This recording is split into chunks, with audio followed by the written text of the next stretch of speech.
like to go ahead and call to order our Monday, May 13th City Council meeting.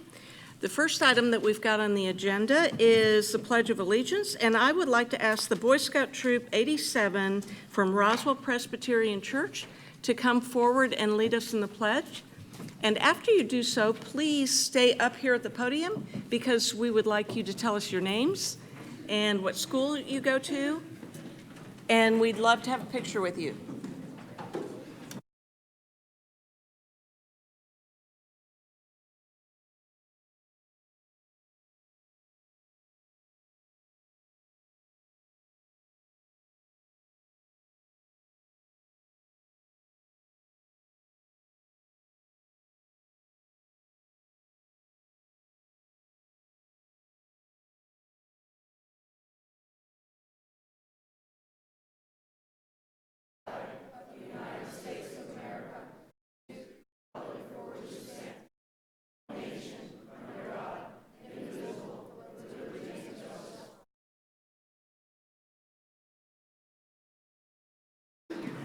Thank you, gentlemen. And if you would please line up at the podium, and we would love to, if you would introduce yourselves and tell us what school you go to. My name is Ian Sojile, and I go to Haynesbridge Middle School.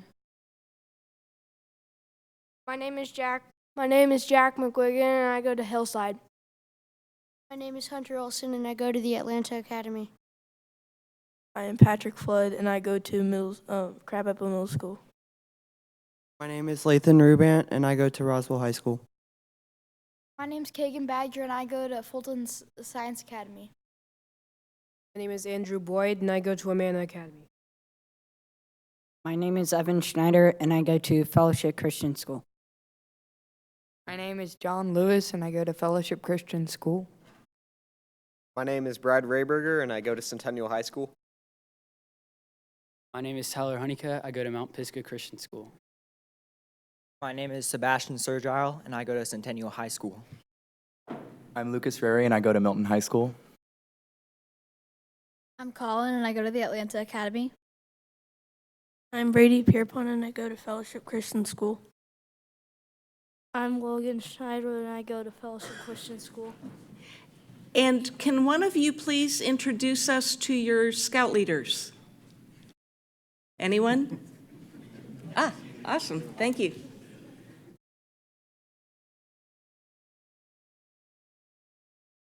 Here tonight we have Mr. Thompson, Mr. Zimmerer, Mr. Logan, and Mr. Bowden. Thank you, sir, and thank you all for leading this troop. We certainly do appreciate it. And would you all be willing to have your picture taken with us? If you'll come forward right up here in front of the dais.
And gentlemen, you are more than welcome to stay for the meeting if you're working on a merit badge.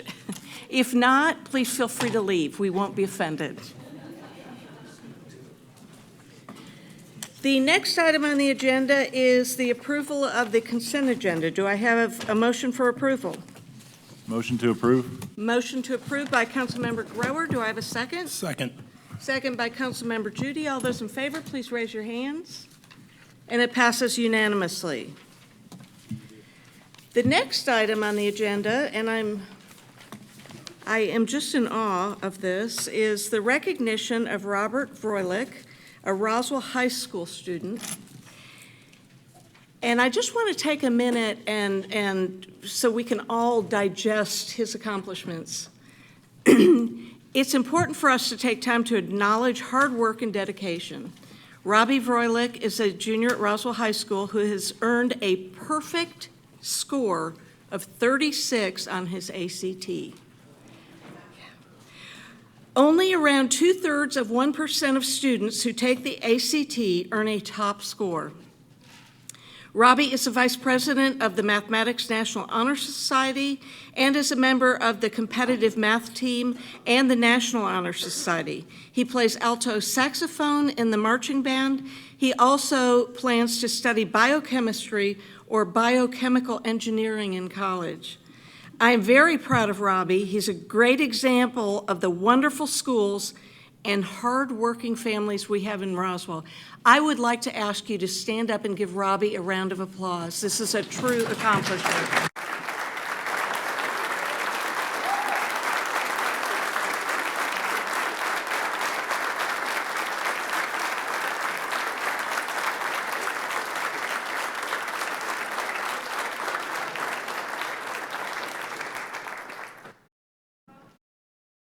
We would love to have you and your mother come forward for a picture, if you don't mind.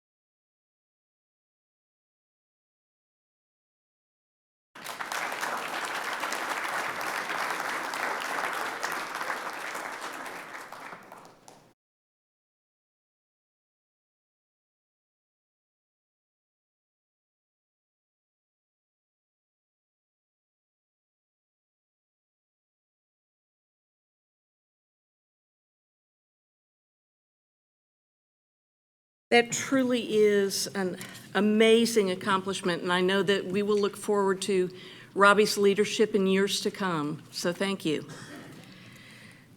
The next item we've got on the agenda is a presentation by the 2019 Roswell Memorial Day Committee.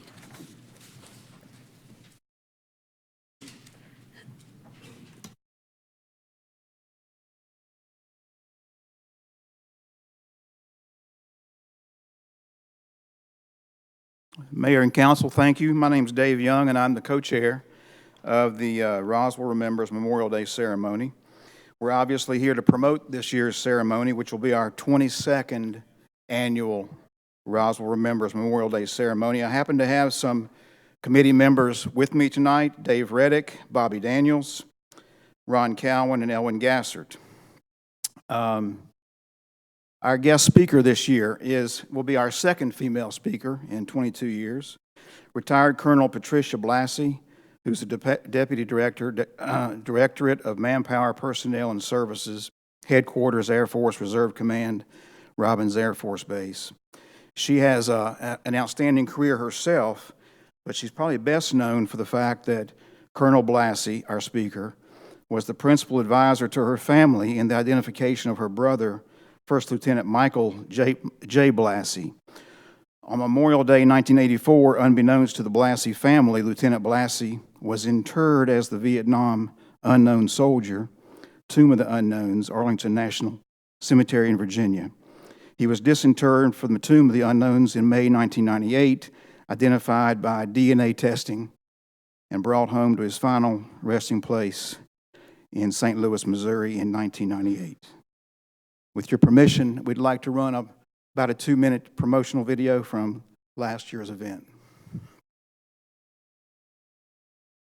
It's a great event. It honors the fallen very well.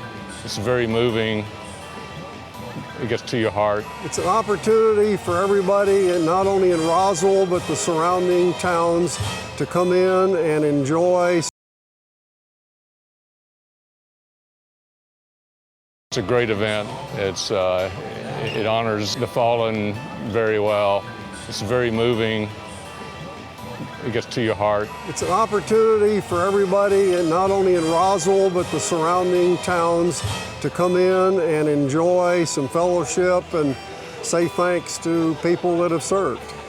Kind of gives you butterflies.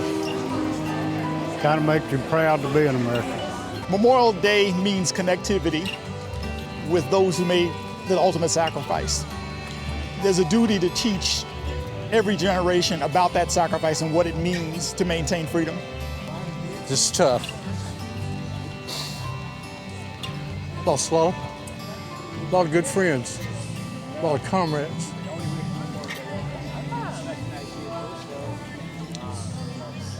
It's for their spirits. That's why I celebrate.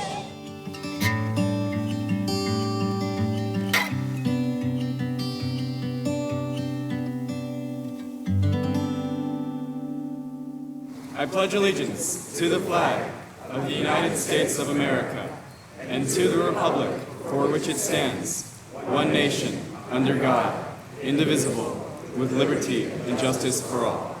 Thank you. I want to thank everyone for attending. We enjoy the freedom to be anywhere in the world today, and we have chosen to be here, remembering those who gave the ultimate sacrifice. We are connected by the sacrifices of those who chose to serve and give their lives for our freedom. We're here today to honor our heroes, to remember their achievements and their dedication, and say thank you for their sacrifices.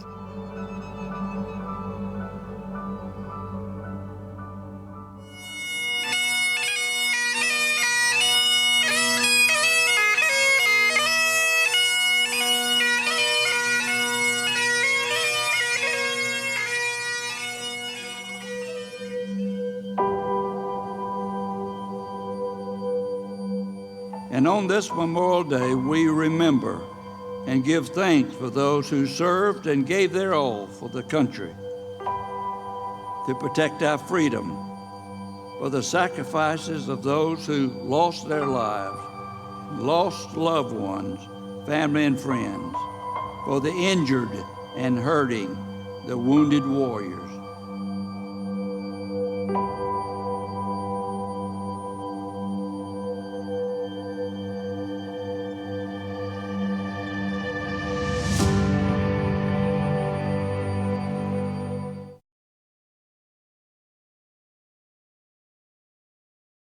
So what I would like to ask is that everyone come out and join about 4,000 others in serving tribute.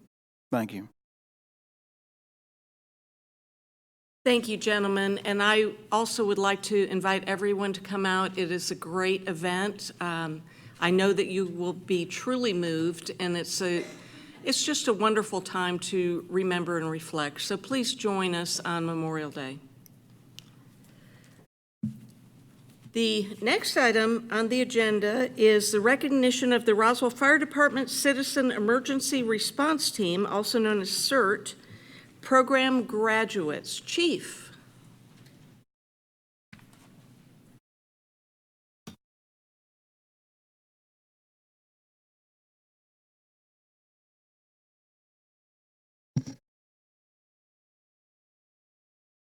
Good evening, Mayor and Council. I'm here tonight to present to you our 6th graduating CERT class. We now have 85 members, and there was currently 16 members in this class that we have graduating. Just to give you a little background, when I became the fire chief, one of the things that I felt we needed was to get out into the public more. And so I did a community risk reduction division out of the fire marshal's office.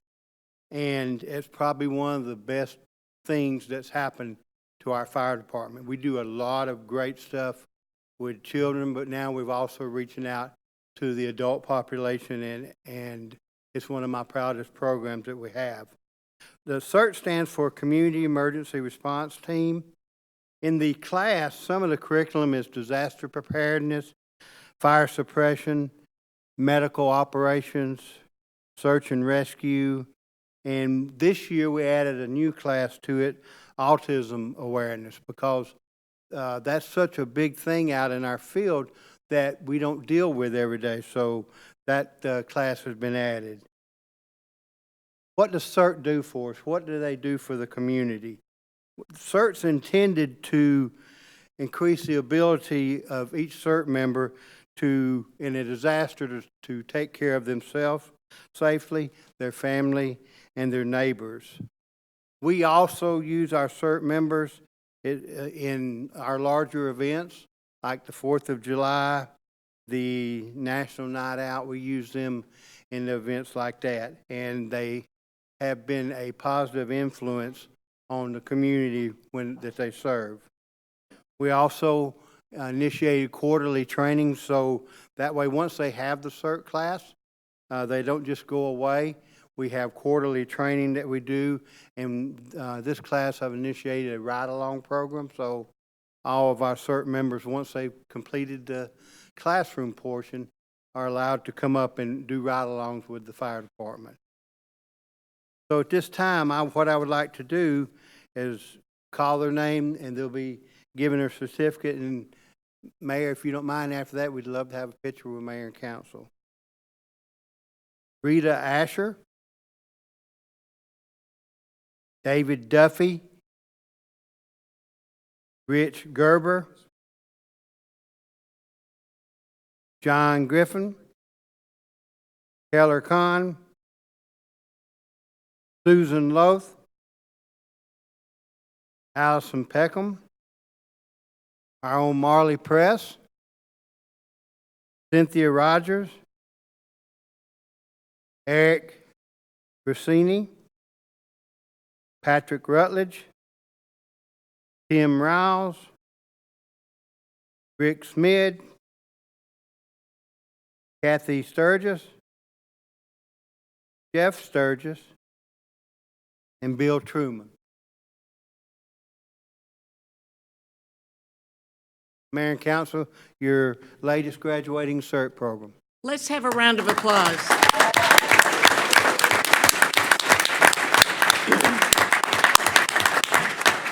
And we would be honored to have our picture taken with the class. Thank you.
We are truly in good hands. The next item on the agenda is the recognition of Vicki Culbreth Environmental Education and Water Conservation Coordinator, for receiving the Comprehensive Public Education Program of Excellence Award from the Georgia Association of Water Professionals. Mr. Skalski, please tell us why this is so special. Thank you, Mayor and Council. It's a pleasure to be here tonight and again recognize some of our staff that do such an outstanding job. The Georgia Association of Water Professionals rewards and recognizes utilities and organizations that have an excellent public education and outreach program, and Roswell is one of those. And it's largely due to this lady, Vicki Culbreth, who has done an amazing job. If you've ever been to any of our programs, from core community to the internal core program to our outreach events in the schools, it's just amazing to see her in action. And it's my pleasure to kind of relay a little bit of what this award is about. Basically, we do outreach to children, to our residents, to businesses, through a variety of mechanisms, and her programs are so well organized. That's what I really appreciate. Vicki just takes care of business all year long, year after year, and it's been recognized this year with a comprehensive award which covers both our water and conservation programs and our stormwater and watershed programs, and completed over a 90% score in both of those areas as measured by objective criteria that the water professionals use. So with that, Vicki's already received her award. Vicki, did you want to make any comments? We are just thrilled to have her. She does an awesome job. Thank you. And we would also love to have a picture with you. Thank you.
Thank you, Mr. Skalski. And if you will stay right there for the next proclamation, I would appreciate it.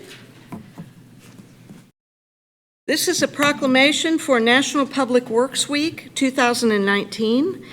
Whereas the National Public Works Week theme for 2019 is "It Starts Here," representing the many facets of modern civilization that grow out of the efforts put forth by the public works professionals across North America. And whereas infrastructure starts with public works, growth and innovation start with public works, mobility starts with public works, security starts with public works, healthy communities start with public works. Roswell residents' quality of life starts with public works. And whereas public works professionals include those who manage water, sewer, public transportation, and refuse removal systems, as well as those responsible for maintaining public buildings and grounds. The people who maintain and improve the system and services vital to the community's health, safety, and comfort. And whereas the quality and effectiveness of these services would not be available without the efforts and skills of qualified and dedicated staff. And whereas it is in the public's interest for the citizens and civic leaders in the city of Roswell to gain knowledge of and to maintain progressive interest and understanding of the importance of public works and public works programs and projects in our community. And whereas the city of Roswell will kick off National Public Works Week with the annual Touch a Truck event on Saturday, May 18th from 9:30 a.m. to 12 noon in front of City Hall, and weekly activities to honor the hardworking employees who serve our community. Now therefore I, Lori Henry, Mayor of the City of Roswell, do hereby proclaim the week of May 19th through the 25th as National Public Works Week in the City of Roswell, and ask that all citizens pay tribute to our public works professionals, recognizing their contributions to protect the health, safety, and quality of life in the City of Roswell. Mr. Skalski. Said it all, Mayor. I just want to say thank you for recognizing the public works professionals this week. Come on out for Touch a Truck. And the one thing that scared me when I came to work in Roswell was the reputation that the city had for customer service. And our public works professionals are really awesome at dealing with customers every day when they pick up trash, when they clean up the right-of-way, or when they make our buildings ready for events like this. So we appreciate what they do, and they've made my job much easier. Well, I would like to thank you all personally, because what you do, I would not describe your role as a sexy role in the City of Roswell. However, you make this city run, and we certainly do appreciate it. And we thank all of the workers in your departments, because this is what makes our quality of life so wonderful here in the City of Roswell. So thank you. Let's give them a round of applause.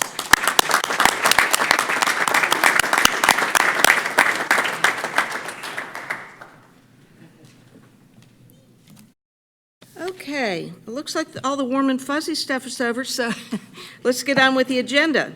The next item is the approval of the extension of the date of closing of the option to purchase with the Downtown Development Authority, DDA. Mr. Davidson, would you please present? Thank you. Yes, this is to extend the date of closing on our option agreement with the DDA on the parking lot on Mimosa Extension. The request is to extend to September 9th. We predict that it'll be, or September 6th, I'm sorry. We predict it'll be closed well before then, but that will give us room to make any modifications that we need to make in the meantime. Thank you, Mr. Davidson. Does council have any questions for Mr. Davidson? Does the public have any questions about this item? Yes, ma'am, please come forward.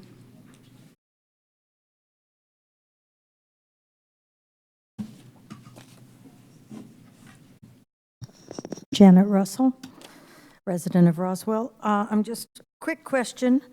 You just mentioned that we're going to purchase property for a parking lot on the Mimosa Extension. Is that what you said?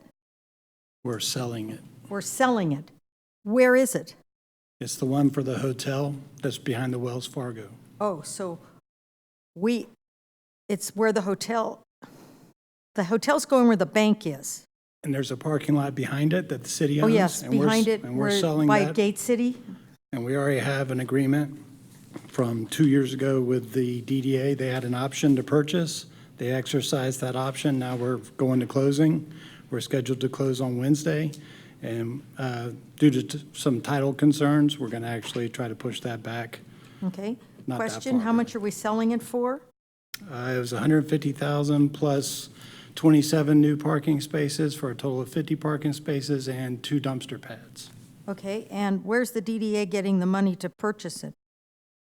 I am not sure. Since we're the only source of their revenue, basically, I guess we're paying them to pay us? Is that how I read it? It'll probably be it's scheduled to be a simultaneous closing between us, them, and the hotel developer. So the Okay. developer would probably So I'm just liking, as the taxpayer here, I just want to make sure we're selling something to the DDA, and the DDA is going to sell it to the developer, and the DDA is going to pay, we're going to pay the DDA the DDA is going to pay us for the property, and we're the source of revenue for the DDA, and then the developer's going to pay the DDA, and how do we get our money back? Because we're the money, we're the only source of How it's going money. to work is the hotel will pay the DDA and the DDA will pay us. And we're going to make sure we get paid by the DDA. Yes. Well, I just want to make sure that's on the record. And we'll make sure we get 27 more parking spaces that are. I get that part, Yes. Mr. Davidson.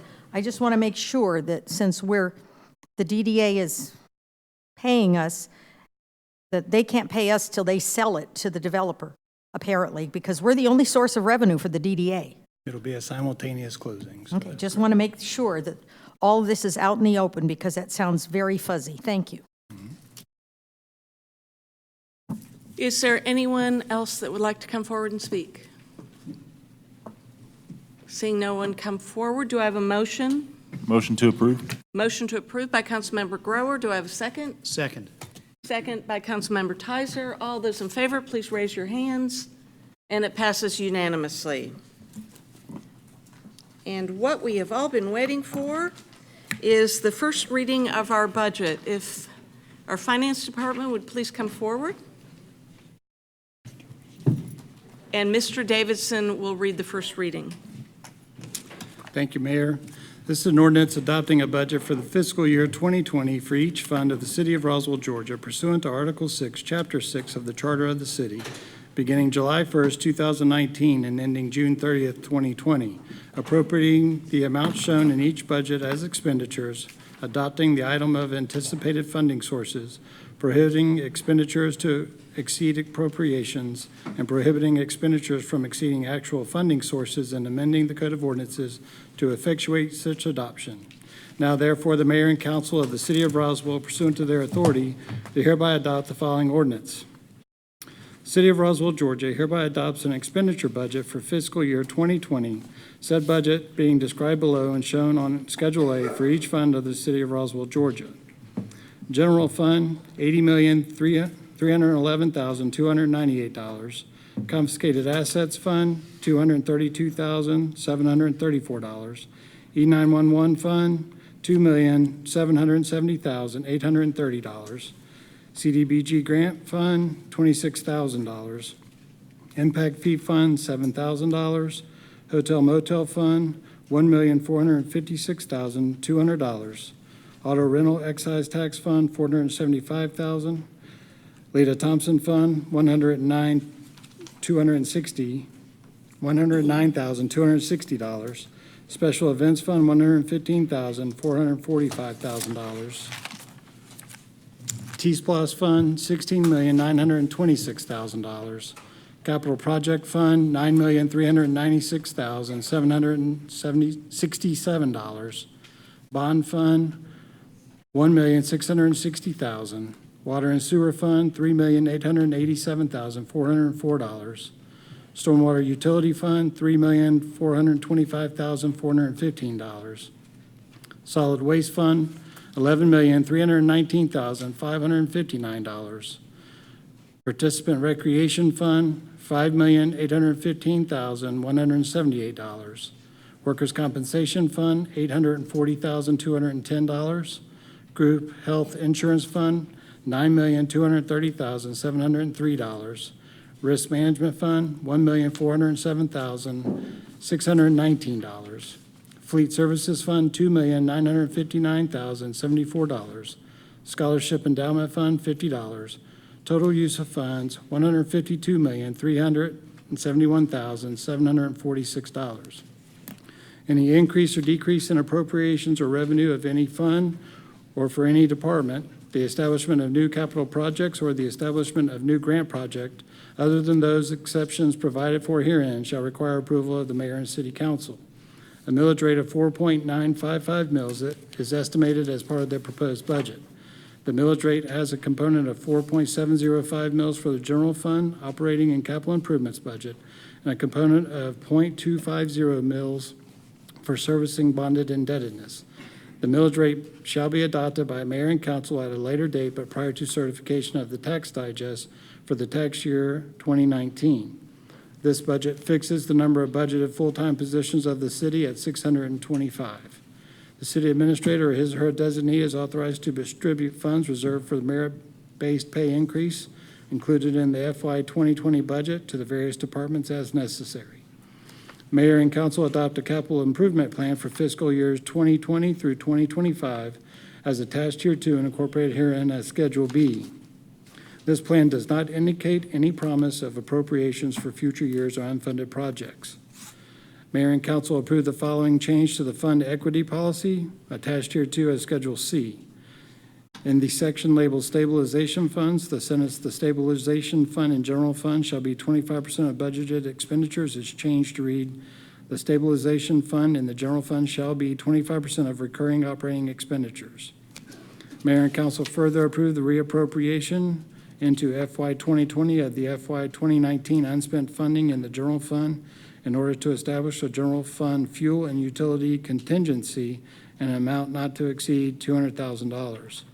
Mayor and council further approve the reappropriation of all approved capital projects, grant revenue, grant funding, as well as capital project fund contingency funding that is unspent or uncollected and available as of June 30th, 2019, along with the reprogramming of $260,000 from the project 20,004 Blue River Trail Project Support and Project 14001 Citywide Vehicle Replacement Program as shown in Schedule B. Mayor and council further approve reappropriation into FY 2020 of the FY 2019 unspent funding for firefighter fees in the amount of $400,000. Mayor and council further approve reappropriation into the FY 2020 of the FY 2019 unspent funding in the general fund in order to establish a general fund operating contingency in an amount not to exceed $250,000. Mayor and council further approve the reappropriation into FY 2020 of the FY 2019 unspent funding in the general fund in order to establish a general fund grant match contingency in an amount not to exceed $100,000.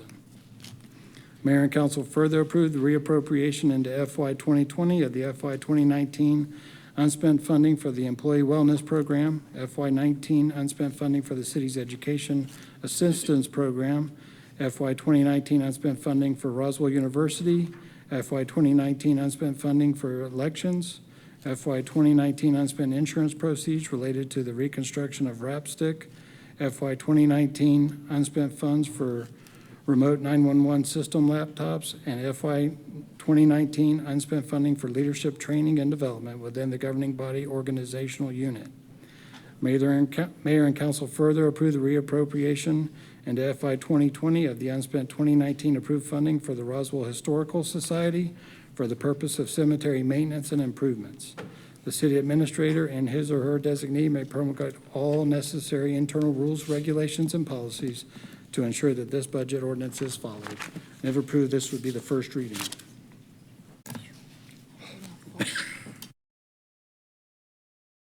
Thank you, ma'am. Good evening, Madam Mayor and council members.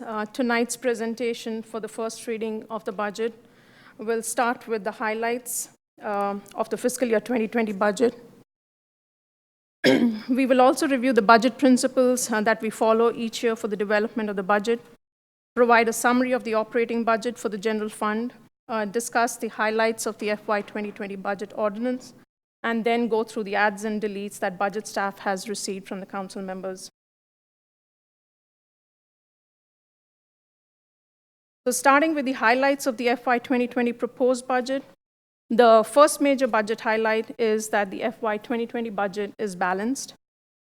The budget primarily focuses on maintaining existing service levels and infrastructure, pending the completion of the citywide strategic plan. $28.5 million is budgeted for capital projects in FY 2020. An average 3% merit-based wage increase for all full-time employees, part-time staff, and firefighters is also included. And close to $600,000 in savings through operational efficiencies and redirection of resources is also being achieved through the FY 2020 budget. Each year, the City of Roswell's budget is developed on the basis of three principles that we adhere to. Our first principle is to have a balanced budget where revenues are greater than or equal to operating expenditures and maintenance capital. We maintain a reserve of 25%, which is greater than or equal to 3 months of operating expenditures. And the third principle is that we use reserves only for one-time capital.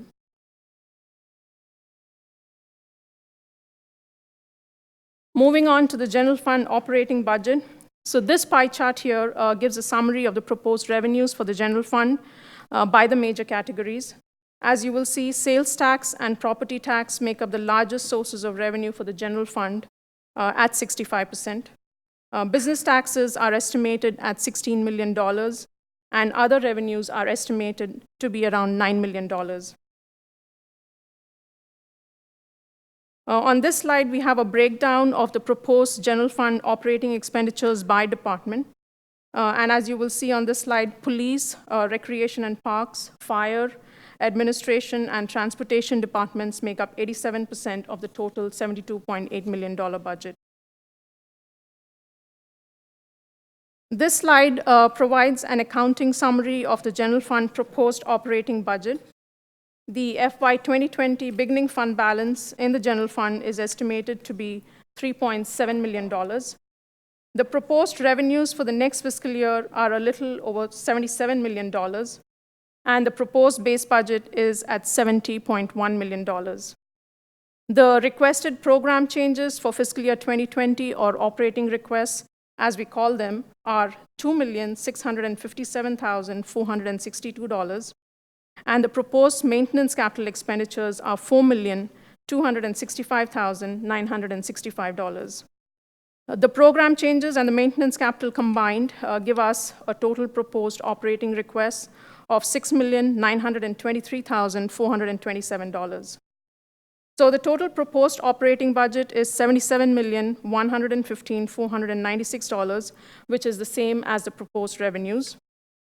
Now, of the beginning fund balance of $3,741,000 that you see at the very top of the slide, $3,195,802 is being used for one-time capital, and $517,450 is allocated for the increase in the general fund reserve.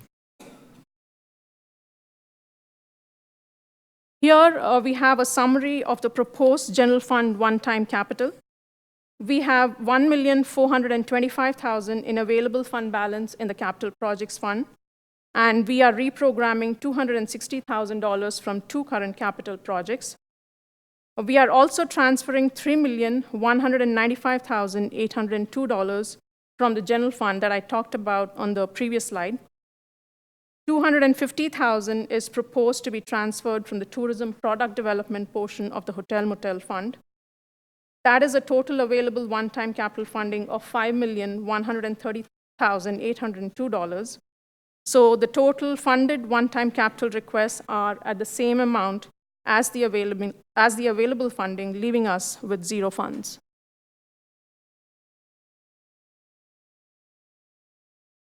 The next few slides will provide information on the highlights of the budget ordinance.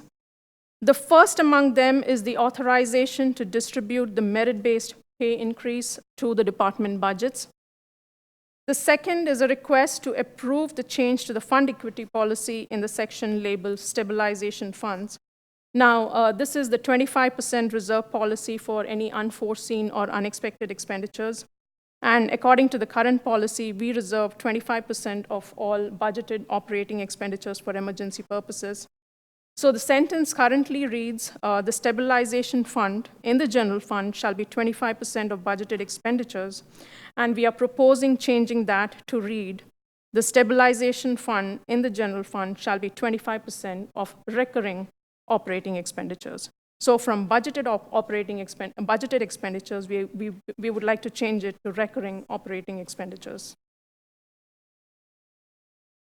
Then Section 8 of the ordinance refers to reappropriating any unspent funding in the general fund in order to establish a general fund fuel and utility contingency in an amount not to exceed $200,000. Here on this slide, we are requesting reappropriation from FY19 of any unspent capital project funding, and we estimate that to be around $23 million. Any unspent grant funding, which we estimate to be around $1.3 million. Any unspent capital projects fund contingencies, which we expect around $350,000, anywhere between $350,000 and $400,000. And then we are also requesting reprogramming of $260,000 from project 20004, which is the Blue River Trail project support, and from project 14001, which is a citywide vehicle replacement program. We are also asking for reappropriation of unspent funding in the firefighter fees from FY19 to FY 2020 in the amount of $400,000. This will help cover the first-year cost of staffing the heavy rescue truck that we expect to come in soon. And then the budget ordinance also includes reappropriation of unspent funding in the general fund to establish a general fund operating contingency in an amount not to exceed $250,000. And any unspent funding in the general fund to establish a general fund grant match contingency in an amount not to exceed $100,000. We are also asking for approval to reappropriate from FY19 any unspent funding for employee wellness program, unspent funding for education assistance program, unspent funding for Roswell University, unspent funding for elections, unspent insurance proceeds related to the reconstruction of Rapstick, unspent funds for the remote 911 system laptops, and unspent funding for leadership training and development within the governing body organizational unit. And the last one that we have is the reappropriation of any unspent funding for Roswell Historical Society for their cemetery maintenance and improvements. Moving on to the add-delete proposals that have been received from Council over the last few days. So this slide here, we have a summary of the general fund operating budget based on the proposed adds and deletes received from Council members. So you will notice that the total adds equal to the total deletes of $82,410. So the revenues equal the operating expenditures, and there is no change in the general fund balance available for one-time capital. It stays at the $27,748. So we'll just move on to the adds that have been proposed by the council members. So the first one is the Roswell Arts Fund. There is a proposal to fund $65,000. The next one is the Historic Roswell Beautification Project, a funding of $4,000 to be added back for the Elizabeth Way storefront landscape cleanup. The next one is also for the Historic Roswell Beautification Project to add back $5,000 for the Roswell Historic District streetscape improvement.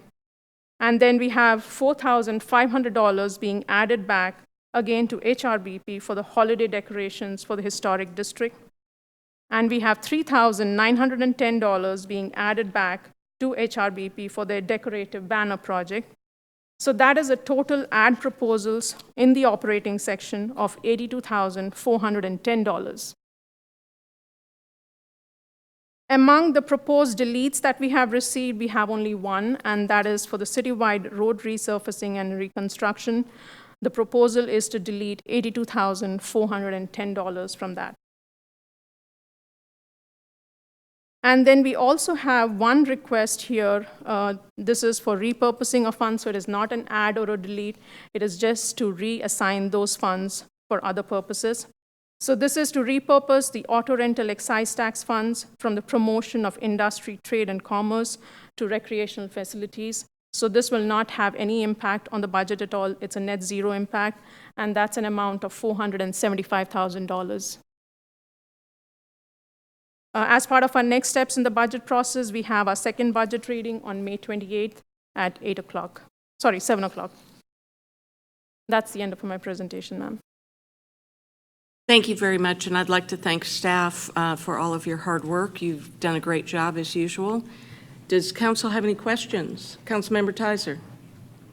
Thank you, Mayor. I'd also like to thank staff.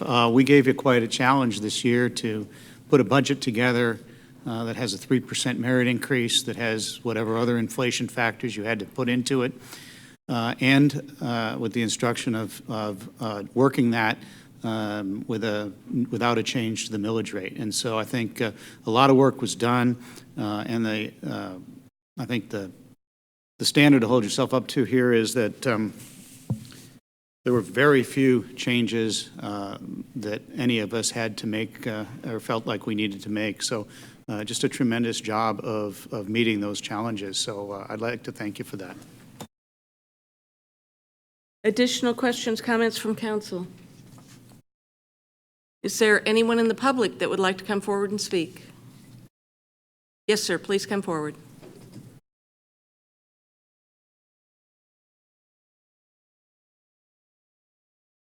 Please come forward.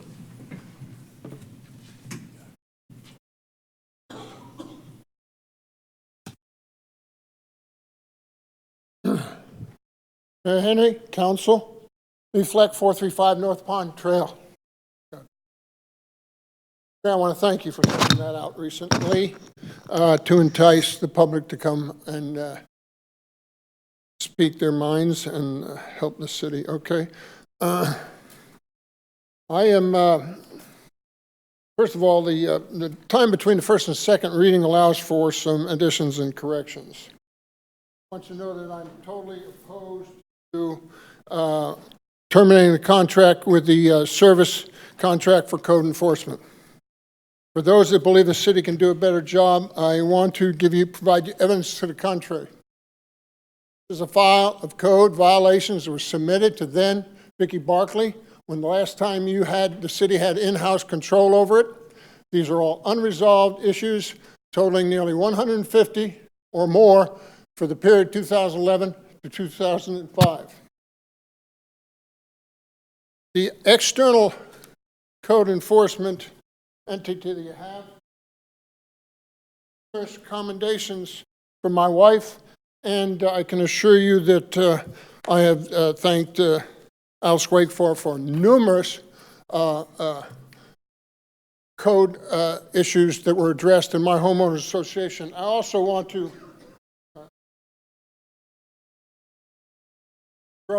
you see that you were in copy of one of these recommendations from my wife. Mr. Fleck, if you'd please address this council as a whole, I would appreciate it. Thank you. Okay, my opposition to the in-house control of code enforcement is based on the fact that the same management in the city legal department today was in authority in 2009 and 2012 when its actions in conjunction with the city in-house code enforcement department during this period of time led to the defenseless citizen committing suicide. Mrs. Wakefield was new to her position, and Mayor, you were on council from 2001 to 2009, and you had little knowledge of what transpired in the latter stages of this situation. But Mayor, you must realize that your predecessor, whom was a personal friend of the deceased, was unable to stop that runaway train wreck. Let me show you how easy it would have been for the city to have addressed this issue so this gentleman would be alive to this day. This article from your instrument, your legal instrument dated May 1, the Department of Homeland Security, FEMA, and it states, those flood hazard determinations are the basis for the floodplain management measurements that your community is required to either adopt or show evidence of being already in effect and to get the National Flood Insurance Program. You'll notice that it says your community. It is a requirement of the city itself to make that application, not the individual. And to those who feel that doubt me, I encourage you to call Senator John Albers, who was present in 2009 with me at Andrew's house when it was flooding. And he came to this city administration and requested they make application to FEMA. Now, 2010, FEMA authorized $5.5 million for the purchase of 12 properties down in Bankhead area that were damaged by the flood of 2009. So why didn't Roswell do it? Because the parties that I indicated from the information I have provided you in several emails had a vindictive attitude for this towards this defenseless individual. Now, I have another bullet that I want to talk to you all about, but I had breached that subject matter with with Ryan beforehand, and that dealt with the $4.5 million that was in the consolidated annual financial report that I do not see in the 2020 budget. I have asked him to provide me definitive evidence of where that $4.5 million has gone to. I would also like an explanation as to the hotel motel reserve explanations that this year have been reclassified, and I'd like to know what TCT and TPD is. Thank you.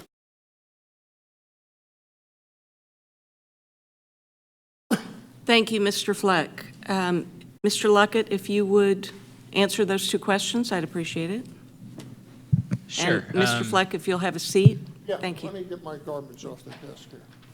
So as part of recommending the change in the hotel motel tax rate, we now operate under a new or separate or a new section of state law that defines what those funds can be used for. So the TCT stands for Tourism, Trade Conventions, and Trade Shows.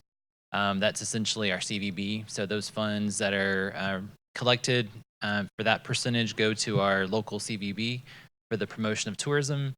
And then TPD is our tourism product development, and those are funds that can be used by the city for various projects, capital outlay projects that are intended to promote tourism and increase tourist appeal and draw tourists to the city of Roswell.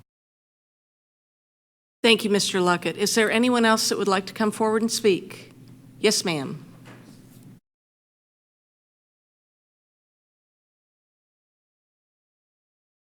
Good evening. My name is Claire Snedeker, 765 Whitehall Way.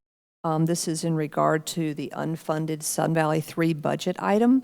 With residential properties in the path of where Sun Valley 3 would be cut through, I want to positively acknowledge and continue to request that the funding of Sun Valley 3 remain in an unfunded status for 2020 and beyond. Otherwise, you will be facing decisions to condemn residential properties where homes currently sit.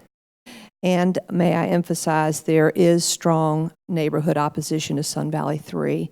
Thank you for the continued unfunded status for that project for this year. Thank you. Thank you. Yes, ma'am, please come forward.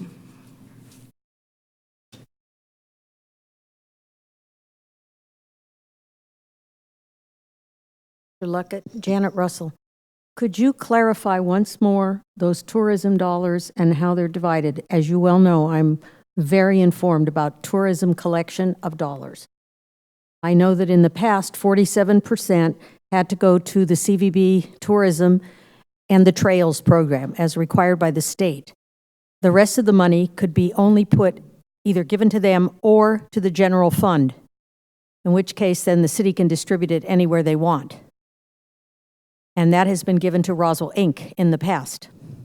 It's a backdoor way of funding Roswell, Inc. with tourism dollars. So I want to make sure, as the city of Roswell falls behind in attracting visitors to this city, and it is, whether you want to admit it or not, it's what I do for a living. We need to fund them fully, and we need to ramp up our product to sell it. We don't have any major employers in this city. We sell ourselves as a destination. And all I see is us falling behind because we do a mediocre job because we're not funding anything anymore. We're lacking creativity, we're lacking funding, we're lacking more creativity. I'm all over Metro Atlanta, as you well know, and I see what the products are. And unfortunately, and I love living here, unfortunately, we're not playing the best game we can with what we have. So I don't want money to be diverted to somebody else under the pretense of something, because we all know what vocabulary is all about. But I do too. You know, I've done consulting with a lot of governments, with national tourist boards all over the world, and I know how money can be reallocated to other projects that people have pet interests in. So Mr. Luckett, could you just please explain that to me again, because it went right over my head.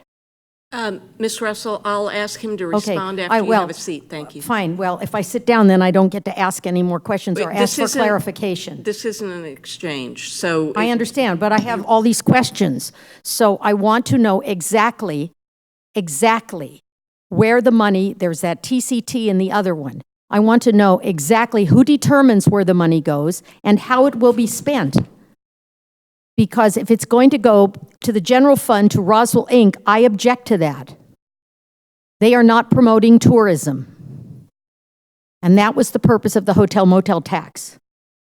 And as Mr. Luckett knows, I'm the one that pursued the fact that we weren't even collecting the hotel motel tax as allowed, because nobody was getting the information from the hotel motels in town of what their revenues were and what the tax was.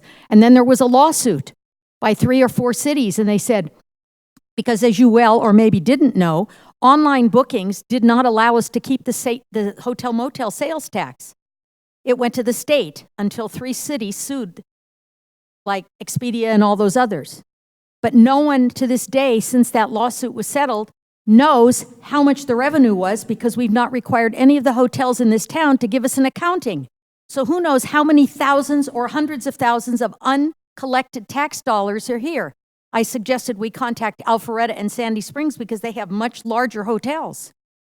So the money, we still don't know. Nobody knows. It's just like in a cloud somewhere. Nobody knows what the revenue was that we lost.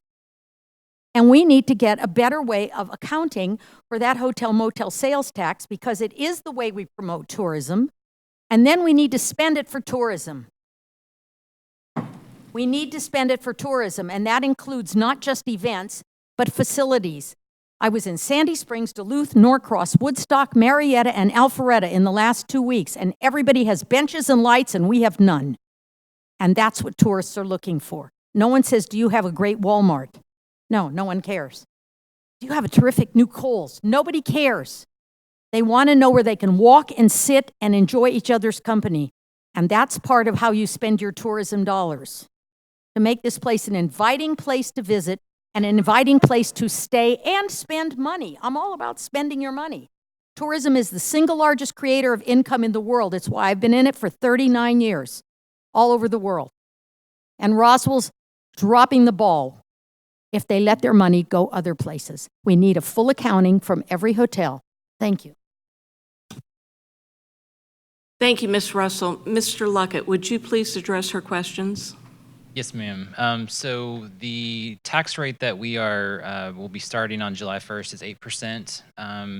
And of that 8% tax that we collect, we're required by state law to devote 43.75% of that to our CVB, which we are. We're required by state law to devote 18.75% to tourism product development, which we are in the proposed budget. And then by state law, 37.5% of the revenue that we collect is unrestricted and can be used for any purpose that the city deems that it'd like to. In the proposed budget, so out of that 8%, we are estimating that we'll collect a total of $1.5 million. Of that, we are proposing to spend $800,000 for the CVB. We are proposing to spend $250,000 on the River Parks master plan design. And we are proposing to transfer $400,000 to the general fund. So those are the uses that are currently in the proposed budget. And all those are in accordance with state law. Thank you, Mr. Luckett. Is there anyone else that would like to come forward and speak? Yes, ma'am.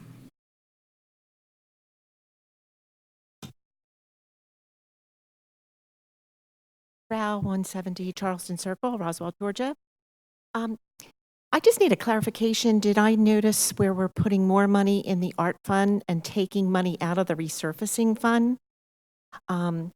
There's no one who loves art more than me, but that's something that I don't think I can support. I mean, we really need to do the basics before we can do other things.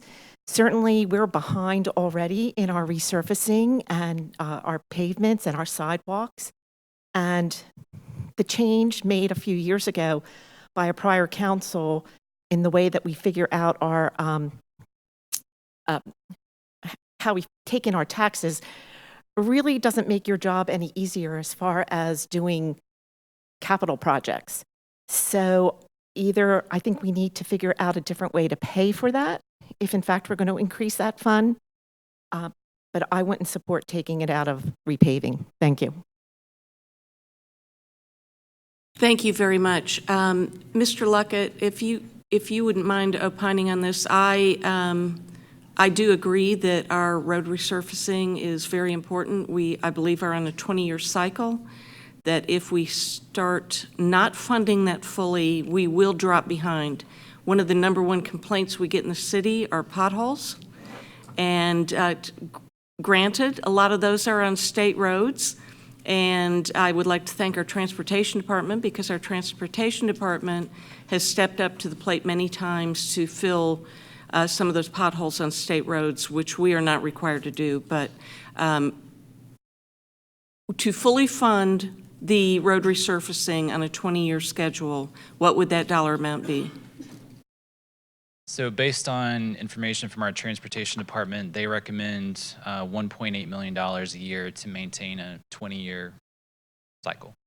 And so what are we funding if the delete is approved?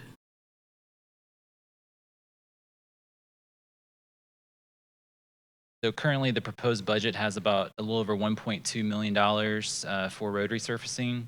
And with this delete, it would go down to a little over $1.1 million. Okay, so we're about $700,000 behind on that. Thank you. Is there anyone else that would like to come forward and speak? Seeing no one come forward, does council have any additional comments, questions, concerns? Yes, ma'am. Councilmember Wilsey. Yes, I'd like to point out that, road resurfacing and improvement is definitely a priority in the city. But I also would like to point out that the original amount recommended by staff was $900,000. So even by taking out this very small percentage, it still brings it to more this year than was recommended by staff based on the budget constraints that we had to deal with.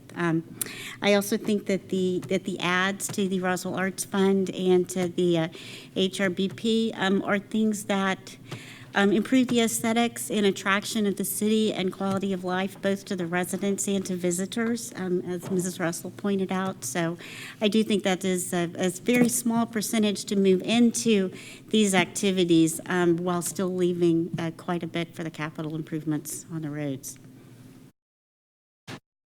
I would like to point out that through this budget process, and because it is the budget that the mayor presents, that there were some deletes, that I put the money back in to road resurfacing with several projects that I personally did not feel were timely. One was the Riverside Road Complete Street. I really feel strongly that that needs to be designed before we get into the logistics of that roadway. Also, the majority of our accidents and concerns on Riverside Road are at the intersection of Azalea, Riverside, and Highway 9, which will be addressed during the Gateway project. So I feel quite strongly that I put the money back into our road resurfacing and our sidewalks, because those are the two #1 issues here in the city of Roswell. And I fully support the budget that was presented, and I appreciate council's considerations in that. Councilmember Palermo. Thank you, Mayor Henry. I have some general comments and then some more specific comments. So first off, as a reminder, this is just the first reading. So there'll certainly be discussion and a vote tonight, but ultimately it'll be the second reading where we come up with that final budget. So my plan tonight is not to get too detailed in some of the specific items, but I do want to just give some comments. So I certainly support the Roswell Arts Fund. I definitely feel they bring value. I would love to see them get that additional funding. So there's I believe it was $220,000 is in the budget currently. There's currently the ad for $65,000 if my numbers are correct. Either way, I'd love to see them get the full amount. For the historic Roswell beautification, this is a fantastic organization where they volunteer and work hard themselves. They also raise money themselves often and just look for matches to the city. So I'm very appreciative to what they do. I certainly will be supporting at least some of these ads. There were a few where, in that work session, the concern I brought up was we have this hardworking organization that's doing some things really for some landlords or business owners that aren't taking care of their own property. So I do have some concern with taxpayers supporting some items that really I feel should be the responsibility of the owners. We can discuss that in detail at a later time. Also, what I want to bring up is, as I do look to public benefit, I do see the really having more events in our downtown as really I see an important priority. And one example of that is Bike Roswell recently had their Roswell Moves event. They do want to look at having potentially a smaller, they're hoping to have a smaller city event this fall, which is currently unfunded. At the work session, I did request to staff, I want to get a better understanding of the breakout of why is it estimated to cost $12,000. I'm not challenging the number, I just want to learn more about what goes into it. And once I get that better understanding, I do want to potentially look for ways to include that additional event in the fall. And it goes down to, so I think, as we've discussed, whether it's another event, Roswell Arts Fund, as well as beautification, I think all great initiatives that I absolutely support, but I have very large concerns with where the money is being discussed to come from with resurfacing. So what's important to me is really the right number. So knowing and learning that actually I believe I heard 1.8 million is the right amount to make sure that we're on target. I'm really concerned with the risk that if we're underdoing it, if it's underfunded, is it potentially going to create worse issues? Kind of like there's perhaps prevention in issues where does it potentially become more expensive by not doing it right with the right time frame? And just I really want to learn more about that from transportation prior to the second reading as well. But again, I think definitely some good stuff in here and really appreciative for the discussion. Thank you, Councilmember Palermo. I would like to add a couple of items here. I had requested that we do the second event for Roswell Moves in the amount of $12,000. But then also staff was directed to keep levels consistent, basically no new initiatives. So all of our departments were asked to keep their funding levels at the previous year. When we looked at the funding for the partner organizations, we looked at that as well, and that the funding be consistent with the previous year. The other thing I would like everybody to know is that if we are going to be adding things in, I would support Roswell Moves. However, I don't support taking it out of our maintenance for streets or sidewalks. Councilmember Judy.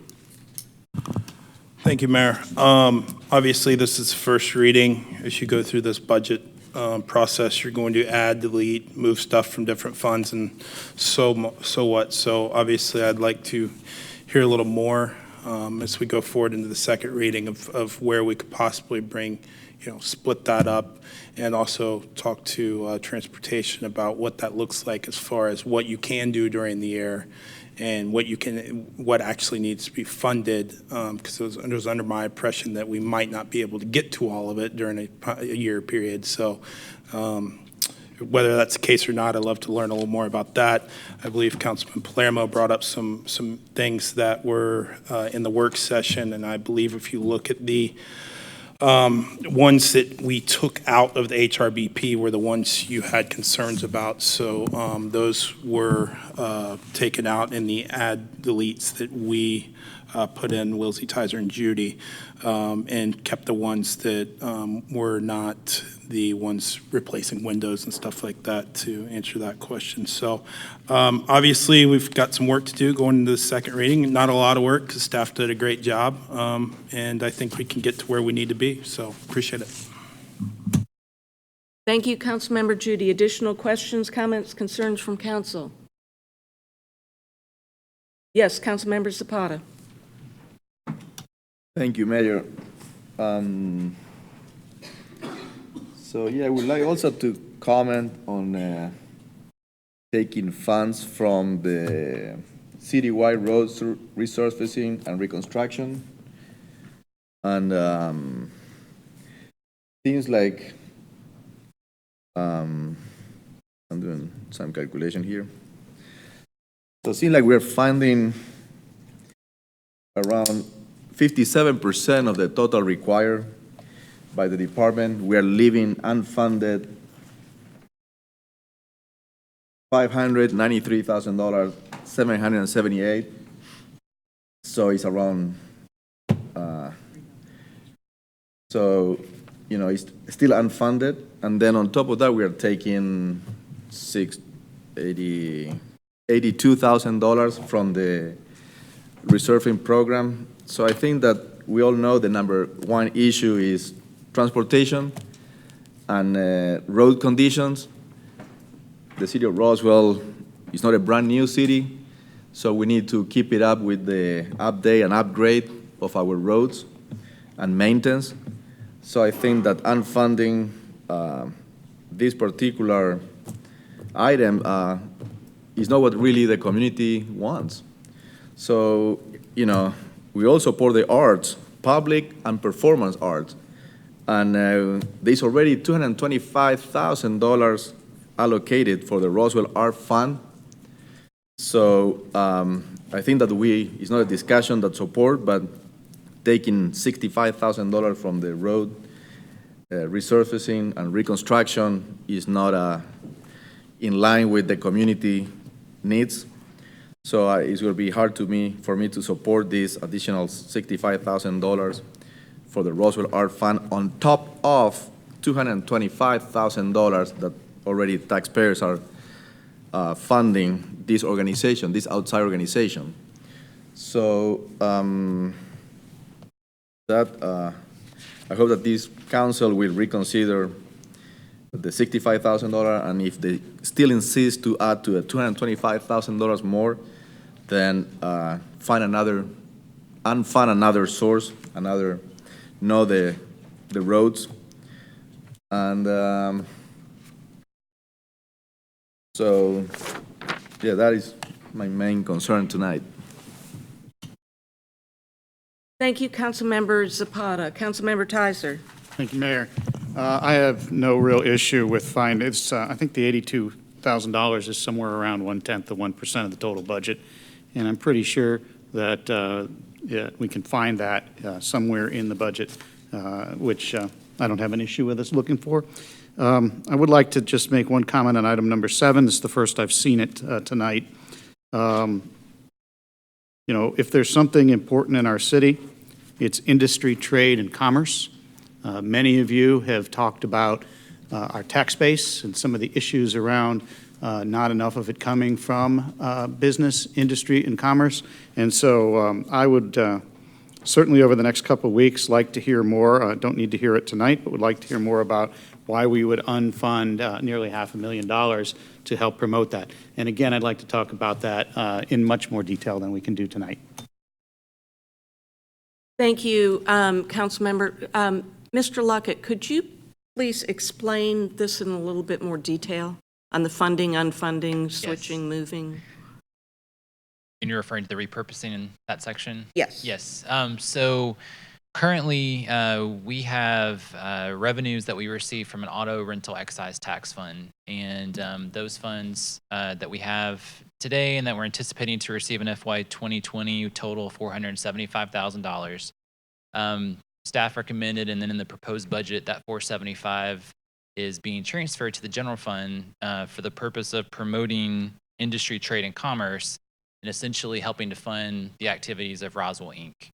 And then I believe Councilmember Zapata's request, he is preferring those funds to be used for a different purpose that is allowed by state law, which would be recreational facilities.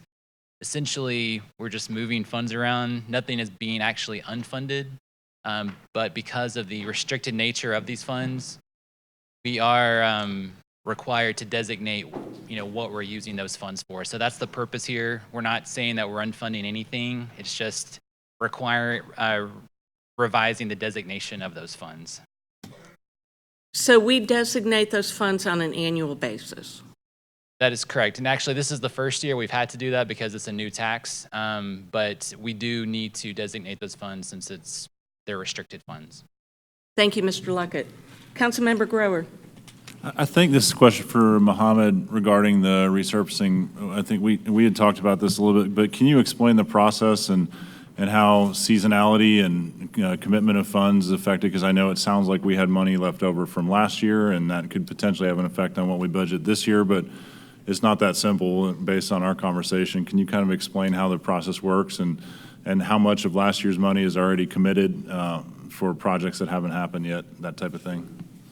Yes, so based on the time of the year when the budget gets approved, and then the season of the year then where we could actually do the work, and hiring a contractor, going through the process, it just takes a very long time.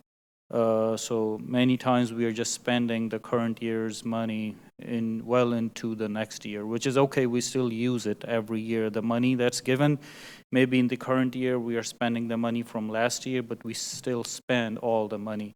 Whatever is left in the resurfacing as of today in the current fiscal year, which is about to end, is all committed for. It's going to get done in the next several months. And any money that gets added on as part of the upcoming fiscal year, that'll also get allocated after the fact. So we will be spending as we go through the months into the next fiscal year. Thank you. Thank you, sir. Any additional questions? Yes, Councilmember Zapata. Thank you, Mayor. So regarding item 7 of the item delete, I read here at the bottom, net impact 0.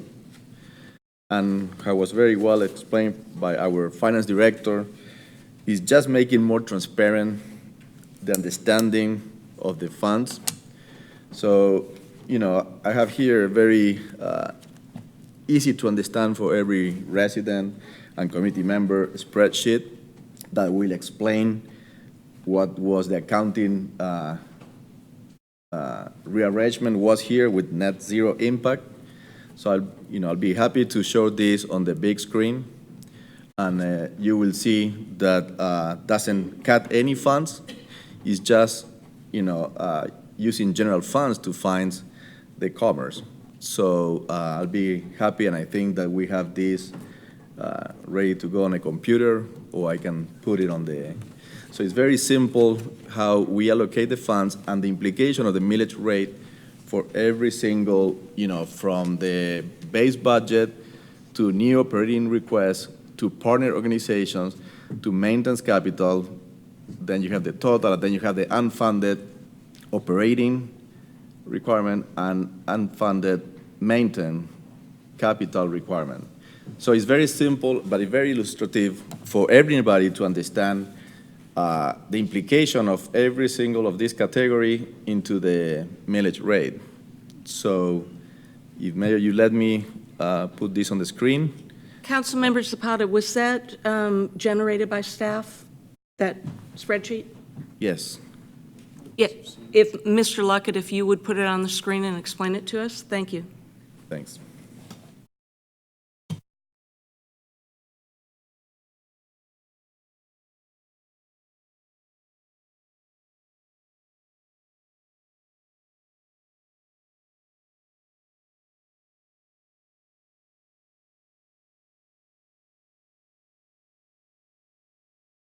Yes, so Councilmember Zapata had requested last week for us to try and basically allocate our millage rate to different components of the proposed budget to tie, what percent of the millage rate goes to what particular portion. So as you can see, the footnote on there, this is really for illustration purposes because we don't necessarily budget this way, but just to illustrate the point, what you see here is that the budget's divided into our base budget, new operating requests, partner organizations, and our maintenance capital for a total general fund operating budget of $77.1 million. And then we've divided up our revenues between non-millage rate based revenues and millage rate based revenues. That's the $52.6 million versus the $17.4 that you see under the base budget. So essentially what we're saying is if we were to allocate the revenues this way, the non-millage rate based revenues mainly referring to our sales tax, licenses and permits, fines and forfeitures, total about $52.6 million. We would need $17.4 million in property tax in order to fully fund our base budget. And so that equates to about 3.438 of a millage rate. And if we continue that same process for our operating requests, partner organizations, and maintenance capital, you can see there at the bottom, for our operating requests, that would require a millage rate of 0.341 to fully fund those. For our partner organizations, and this is assuming Councilmember Zapata's scenario of repurposing the auto rental excise tax funds. But for our partner organizations, that would be a millage rate of 0.181. And then maintenance capital would require a millage rate of 0.745. And that gets you to our anticipated millage rate for FY 20 of 4.705 for our operating budget. But again, this is just for illustration purposes based on what Councilmember Zapata had requested from us. Thank you, Mr. Luckett. Additional questions, comments from council?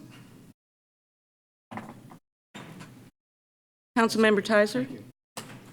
Ryan, I'm generally pretty good with numbers. I'm just a little bit confused. So this $475,000 is moving over to maintenance capital. What's funding the item that originally had that $475,000? So that would be just general fund dollars. Okay. It would be nothing specific. Okay, just so that I make sure I'm really clear, all we've done is move money from one fund to another. We're still fully funding all the things that are that were in the budget. That's correct. Okay, thank you. Additional questions, comments? Yes, Councilmember Palermo. Thank you, Mayor Henry. So two questions. One is, Mr. Luckett, so this is interesting, and wondering if for the second reading, when I'm sure we'll have some more discussion, if this could be included in the packet, just so I can see it in front with the other packet materials. And the other thing is, Mayor Henry, given the discussion this council has had tonight, which I think has been productive, I'd perhaps request this council to consider that, given it's just the first reading, and the consensus of really just wanting to make sure that we all are positive on kind of what the right items, whether adds and especially deletes, are. If we could potentially, instead of going down line item by line item, if we could potentially consider just to look at approving the budget as is, knowing that we would not expect this council to support the budget as is in the second reading, and of course there would be some of these adds and deletes factored in. So that was a question for you, Mayor Henry, to consider.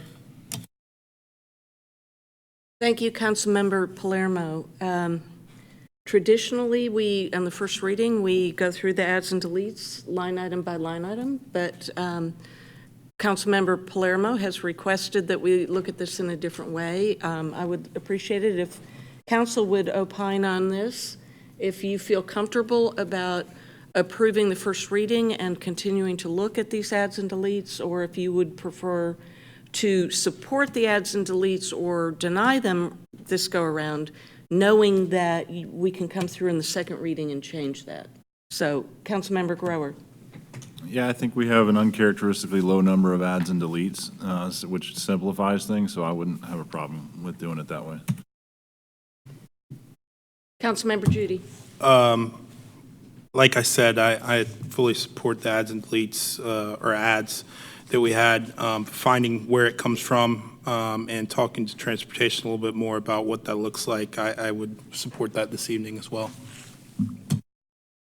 Additional comments? Do we have a motion? Motion to approve budget as is. Motion to approve by Councilmember Judy. Do we have a second? Second. Second by Councilmember Tizer. All those in favor, please raise your hands. And it's Judy, Palermo, Wilsey. It's unanimous. Thank you all. Sorry, I can't do it higher than this. I would like to thank you all for approving the first reading. I would also like to thank Staff, our finance staff has done a great job, our city administrator's done a great job, and also our department heads have. Like I said, they were instructed to keep things level with the previous funding, and they've done a great job, and they are continuing to do more with less, so we certainly do appreciate that. The next item on the agenda is Administration and Finance Department, Councilmember Zapata. Thank you, Mayor.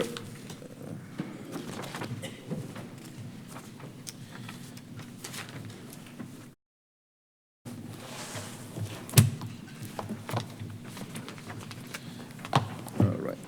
So, item number 8, approval of a resolution to establish and adjust fees for community development and to adjust water and stormwater utility rates.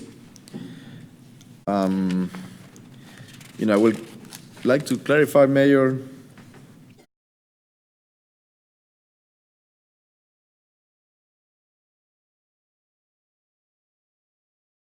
I want to clarify that the first item, community development, we're going to have discussion on committee meeting tomorrow about this, so I would like to just move forward the stormwater utility rates and the water utility rates on this resolution, and then defer the community development fees for after the discussion that we have already for tomorrow on committee meeting. So I've been told by the legal department that we can do that. We can just focus and approve or disapprove only the stormwater utility rates and water utility rates.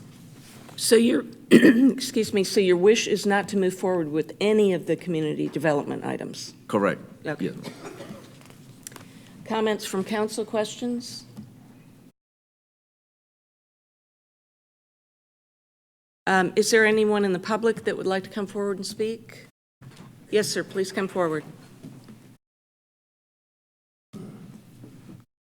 Lee Fleck, 435 North Pond Trail. Mayor and Council, I think that's an excellent recommendation, and I'll explain why momentarily. You have on this issue your adjustment of water rates. Okay, now the water rates is an enterprise, as part of an enterprise fund. By law, all funds coming into that must be by the users, and all expenses for the water plant and the distribution center come out of that fund. It is illegal to take funds from any other source and bring into that entity. Tomorrow, I need this, please.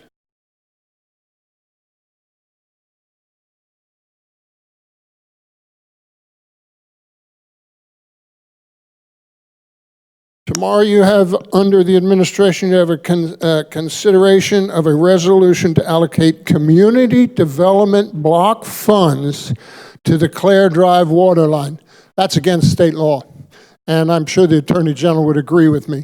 So I think it's very wise for you to put that off, okay? Because you cannot take community development funds and transfer it into the water plant enterprise fund to cover costs to repair water lines that are within your enterprise fund. Thank you. Mr. Skalsky, would you please explain the CDBG funding and what it can be allocated for? Mayor and Council, with all due respect, I would disagree with Mr. Fleck's representation of what the CDBG funds can and cannot be used for. As long as they are qualified and being used in an underserved area that meets the CDBG guidelines, and those are community development block grant funds, it's perfectly legal to use them for such purposes, and we've used them for such purposes in the past for well beyond my term here at the City of Roswell. Thank you, Mr. Skalsky. Yes, ma'am, please come forward.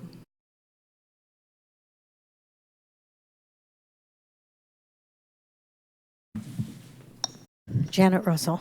So the water, I think you should change the title of this and not put adjust water.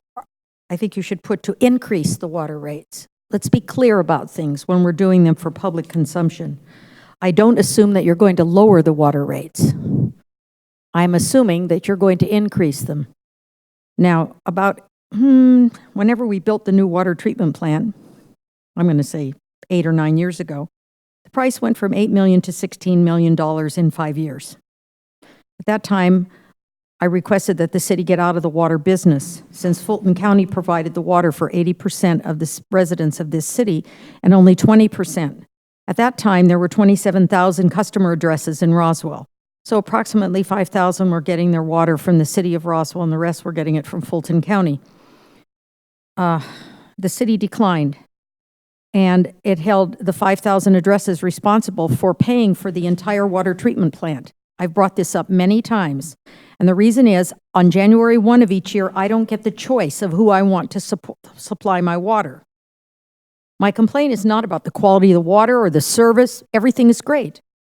The point is this: if you don't have skin in this game, you don't care about this item number 8. If you live in Horseshoe Bend or Brookfield West or Martin's Landing or Sentinel on the River, you get your water from Fulton County. You don't give a rip about this. You don't care about the plant. You don't care about the rates, because Fulton County's rates are less. Currently, the city of Roswell buys water from Fulton County when we have a shortage. They buy it at X dollars, they mark it up, and they sell it to us, the customer. They make money off of the city of Roswell's customers. It is not the function of government to make money off of its residents. To make money, I don't mean just supply a service. Since that water treatment plant was built, and we were told that it would be more efficient and, of course, manage things, I remember Mr. Stu Mooring, who at the time was the Director of Public Works, telling us that our bill would go up $1 a month, so $12 a year. And I said, times 5,000 households, that's going to be like $60,000 a year. That wouldn't even service the debt on $16 million to pay for the water treatment plant. But he insisted it would only be $1 a year and it would never go up again. This council has passed a resolution, or whatever you call it, that we will get an increase every year to eternity in Roswell if we get our water from Roswell. Now, I know that some people don't think it's a big deal because they don't think it's a big deal. But it is a big deal when the other 80% of the people in Roswell don't get their water from Roswell and they get it from Fulton County, and it's the same source and the same water. So first of all, I request that you change it. Instead of adjust the water, say increase the water rates, unless you're going to reduce them, in which case that will be good news for everyone that gets their water from Roswell, and it will be a pleasant surprise. My other contention is, since we built that treatment plant, there were 27,000 households then. I don't know how many there are now in Roswell, but I do know that the intense construction that is going on in this historic district, which is who basically gets water from Roswell, because this was the original core when every town had their own water supply. 100 condos here, 150 apartments there, 200 townhomes there. We didn't increase the capacity of the water treatment plant. Now, I don't know how much efficiency we can expect to increase the capacity. But I think we're going to have a serious problem providing enough water. Are we going to have to keep buying it from Fulton County? But then all of us who live in this corridor are going to absorb the cost. So high-density development once again kicks us right where we don't want to be kicked. So I'm going to remind you, since none of you were present except Mr. Davidson when the council voted for the water treatment plant, we asked it not happen. Then Jerry Wood, mayor, said it was the worst thing we ever did to give up our right to draw water from Big Creek. We'll never do that again. It was all about ego. It had nothing to do with taking care of the citizens of Roswell. So please change this that says we're going to increase your water rates and we're going to increase it to eternity, because we apparently have no say in the matter, unless you're going to give me a choice every January 1. Thank you. Thank you, Ms. Russell. Mr. Skalsky.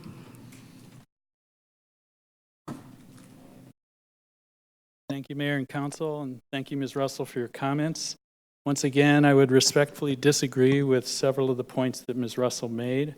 While I wasn't an employee of the city of Roswell, I was very involved as a consultant during the planning of the water treatment facility.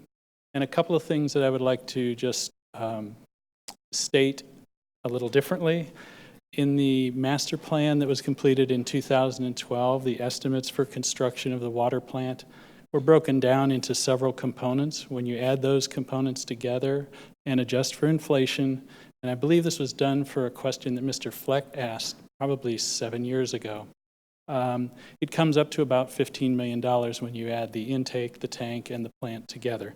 The $8 million that Ms. Russell quotes is for the plant itself, which was one of those three components. So just for clarification, that's one bit of history that I can recall. A second point that I want to mention is there was a comment made that there was no additional capacity provided or built. And for the record, the capacity of the old Roswell water plant was 1.2 million gallons per day. And that did not serve the entire water service area at that time. We had to purchase water from Fulton County. That cost quite a bit more than it does to produce water at the new water treatment facility, which was designed and constructed with a capacity of 3.3 million gallons per day, approximately 2.5 times as much capacity. We now can meet the entire demand of the historic district and have approximately 25 years of capacity at current recent growth rates that we have seen. The last point I'd like to make is that from my personal experience over my career, I've strongly advocated for small annual inflation-based rate adjustments or rate increases. I'll call them rate adjustments. And I would reserve the right to not raise them the full amount that's projected if our financial situation permits that. We now have a very good forward-looking pro forma for the fund, and I believe that these rates are very reasonable as they were explained and supported with the projects identified in our water utility master plan and the same for our stormwater master plan. And with that, I have no further comments.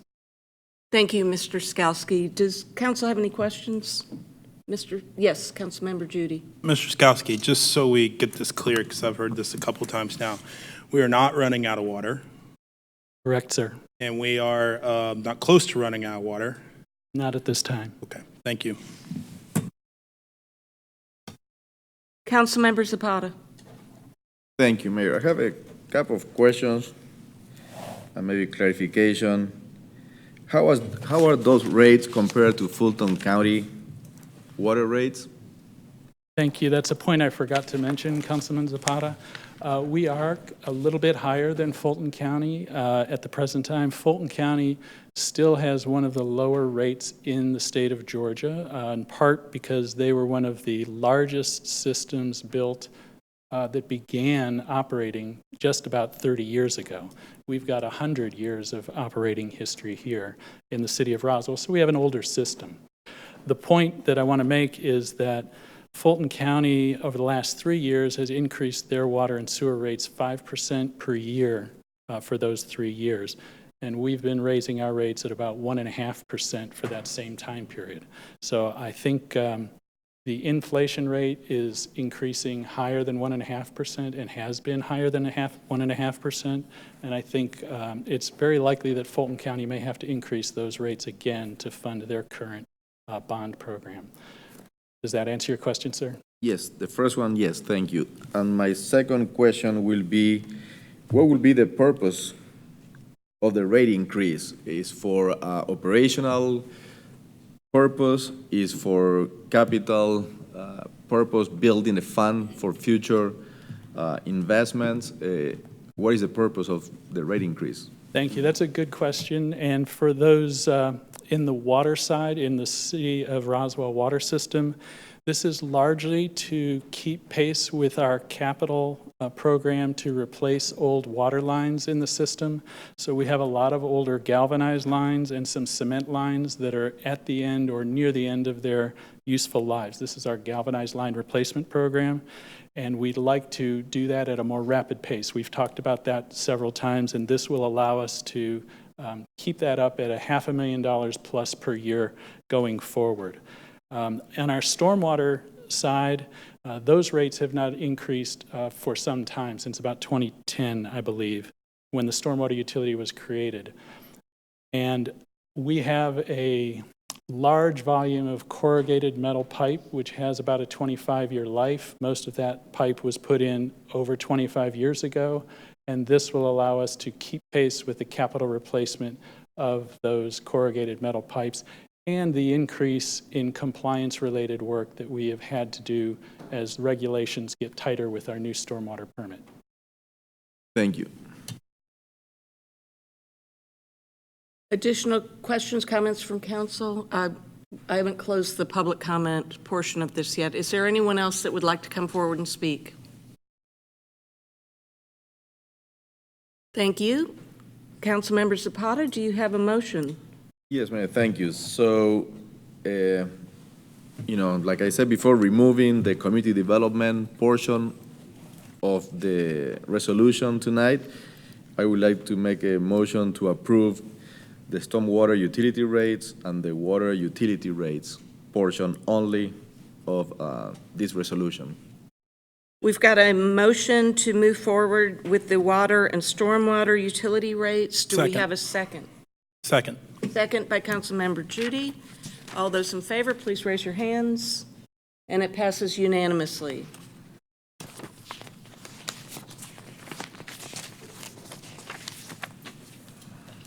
Councilmember Zapata. Thank you, Mayor. Moving now to item number 9 of today's agenda, approval of an amendment to the Code of Ordinance of the City of Roswell regarding Chapter 10, Article 10.2, Hotel Motel Tax, first reading. Mr. Davidson. Thank you. This is an ordinance to amend Chapter 10, Licenses, Taxes, and Business Regulations, Article 10.2, Hotel Motel Tax of the Code of Ordinances of the City of Roswell.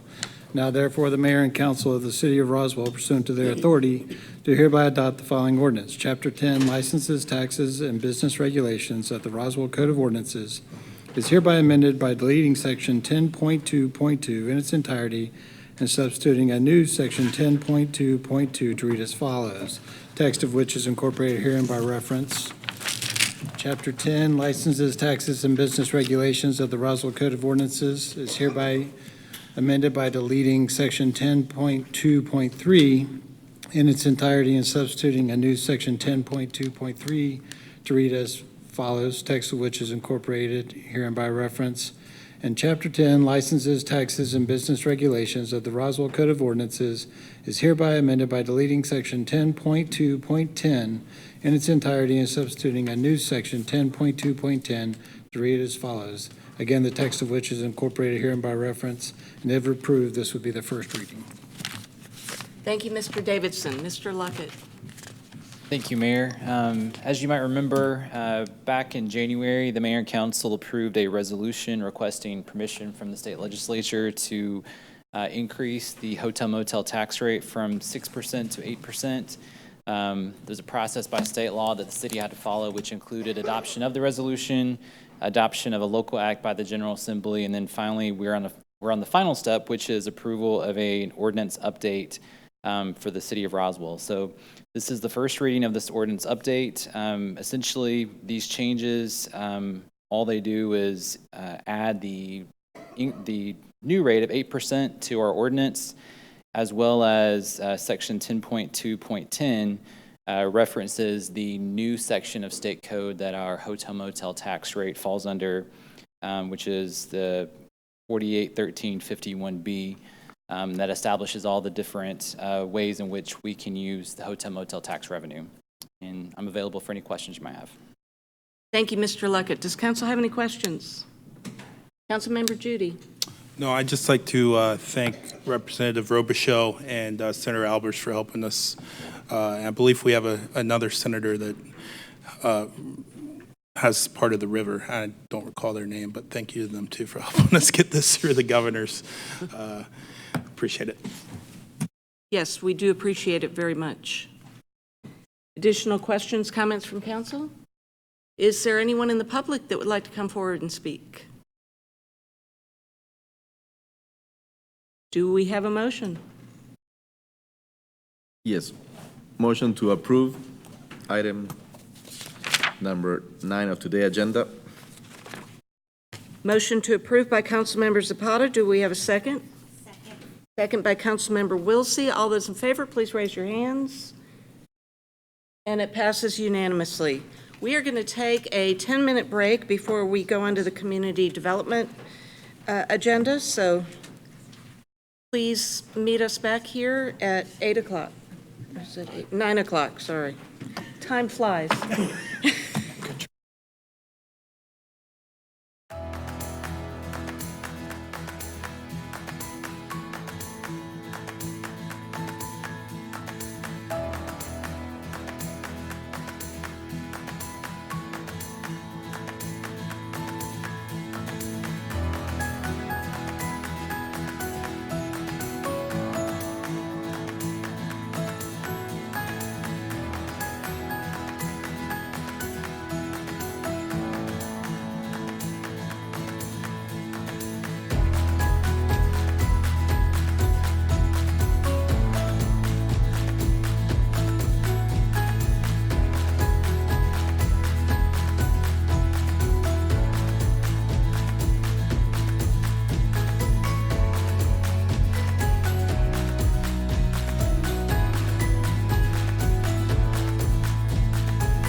like to call this meeting back to order.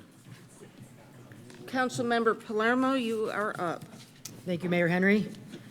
Item number 10, rezoning and conditional use request RZ 2017-00966/CU 2017-01056 for townhomes and multifamily building on Jones Drive. This item has been withdrawn by the applicant. Ms. Dybel or Mayor Henry? This item has been withdrawn by the applicant. Good evening, Mayor and Council. Great job, Ms. Dybel, thank you. Moving on to the next item. Excellent. Item number 11, rezoning RZ 2019-0161 and conditional use CU 2019-0058, 2640 Holcomb Bridge Road. Applicant has requested a deferral to the May 21st, 2019 Planning Commission. Staff recommends therefore deferral to the June 10th, 2019 Mayor and Council meeting. Yes, the applicant has been deferred to the May 21st Planning Commission meeting, so staff recommends approval to the June 10th council meeting. Do we have any questions from council?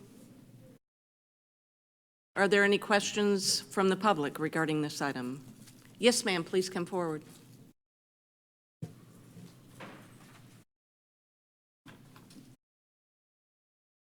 Good evening, Mayor and Council. My name is Deshae Paterno, and I live in Roswell. You know, the question I have about the rezoning issue, I guess Agenda 11, is about the impact it has on our schools. The number, do we do a study that shows how many children will be brought into the schools with this development? Do you have any additional questions or is? No, I just, I guess my comment is, and I was speaking to Michael about this, like in the city of Atlanta, when I lived there, they would do studies to say how many children it would bring in with the demographics. I guess my main concern is the overcrowding of our schools at this time. So could you answer that on the impact it has for the Yes. mixed use? I'll ask staff to address that. Thank you so much. Thank you. Ms. Dybel. Yes, the staff sends the application down to the Fulton County, and they give us I call it a report back to us to how many students would end up at whichever schools, elementary, middle, and high schools, and that is included within the report that we submit to the when it goes through Planning Commission and Council. So we do send everything down, and they do a report for us as to the number of students. Thank you, Ms. Dybel. Is there anyone else that would like to come forward and speak? Additional comments? Yes, Councilmember Zapata. Thank you, Mayor. Yeah, that was a great point about the schools. And does Fulton County School analyze from the aggregation point of view, or is it a project by project? Because if you say one project today, another project tomorrow, and another one, at the end of the day, you ended up with a lot of kids that the school have to absorb. Are they keeping the aggregation of project after project, or they go on a project by project basis? Well, it's 100 units, they would be whatever, X number of kids, that's fine. But then the next one had to be contemplated what they already took a look. So my question is, are they looking from the aggregation point of view or in a project by project basis?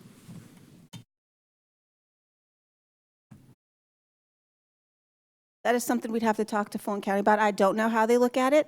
I know in the past, we've always sent the applications down, and they just give us a study back indicating, and it's not even a study, it's just a sheet indicating this is the number of students that are going to go to the elementary, middle, or high schools. So I can't say if they do it by project or if they do it aggregate. Thank you. And you can check into that for us? Thank you, Ms. Dybel. Additional questions from council? Do we have a motion? Motion to defer item number 11 to the June 10th, 2019 Mayor and Council meeting. We have a motion to defer. Do we have a second? Second. Second by Councilmember Tyser. All those in favor, please raise your hands. And it passes unanimously. Item number 12, approval of a Metropolitan River Protection Act, MERPA certificate, land lot 417 on Jones Drive. Ms. Dybel? Okay, this item was attached to the rezoning that was on Jones Drive. The applicant did take this project through the ARC for the MRPA approval, and it was found consistent by ARC back in September of last year. However, since the plan and the numbers relate to the plan that has been withdrawn, the staff recommends a deferral until a plan comes in for either the OP Office Park zoning classification, or if another rezoning is asked for and found in compliance with the comprehensive plan that might come through in the future. So basically it's a deferral until an indefinite date when we see an Office Park plan or another zoning come through the process. And we have done this in the past. We did this back in 2013 when a zoning went through and was denied, and then the applicant took the plan through with single-family homes about 6 months to a year later. So staff recommends deferral. Thank you, Ms. Dybel. Does council have any questions? Is there anyone in the public that would like to come forward and speak? Seeing no one come forward, do we have a motion? Motion to defer this item? A motion to defer by Councilmember Palermo. Do we have a second? Second. Second by Councilmember Grower. All those in favor, please raise your hands. And it passes unanimously. Item number 13, approval of a text amendment to the Unified Development Code regarding Section 2.2.11, building height. This is the second reading. Mr. Davidson. Thank you. This is an ordinance to amend the Unified Development Code by modifying Section 2.2.11, building height. Now therefore, the Mayor and Council of the City of Roswell, Georgia, pursuant to their authority, do hereby amend the Unified Development Code, the text of which is incorporated herein by reference, and if approved, this would be the second reading. Yes, so this is the second reading for building height. What we did here is to change Section 2.211, letters C and E. What we're looking at is where the lot slopes downward from the front property line, and then one story is additional to the specified number of stories may be built on the lower portion of the lot. And then we also looked at letter E, the basement portion. So what we've added is in red, the sloping downward, as long as a minimum of 50% of this floor is below the street grade, and a basement with 50% or more of its perm wall area is surrounded by natural grade is not considered a story. So here's the example that we were showed to indicate how a lot is sloping downward. That lot there would be basically the first B would be considered below grade because it's more than 50%. And then we added language to indicate about a lot sloping upward. So for the natural grade that rises up from the property, an administrative variance may be requested to allow 1 story as additional to the maximum number of stories to be built underneath the ground floor. So here's an example of that. So if you have a lot that slopes upward from the street, that basement would be below grade. So at the first reading, there were no questions or any changes, so staff didn't make any changes to the text amendment, and staff recommends approval of the second reading of the ordinance. Thank you, Ms. Dybel. Does council have any questions? Is there anyone in the public that would like to speak? Do we have a motion? Motion to approve the second reading? Motion to approve the second reading by Councilmember Palermo. Do we have a second? Second. Second by Councilmember Zapata. All those in favor, please raise your hands. And it is Judy, Palermo, Wilsey, Grower, and Zapata in favor. All those opposed? Councilmember Tizer is opposed.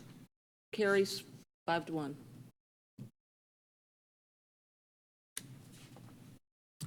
Item number 14, approval of a text amendment to the Unified Development Code, Section 4.3, building type standards, and Section 4.5, allowed uses regarding mixed use. This is the first reading. Mr. Davidson. Thank you. This is an ordinance to amend the Unified Development Code by changing Section 4.3, building types, standards, and Section 4.5, allowed uses. Now therefore, the Mayor and Council of the City of Roswell, Georgia, pursuant to their authority, do hereby amend the Unified Development Code, the text of which is incorporated herein by reference, and if approved, this will be the first reading.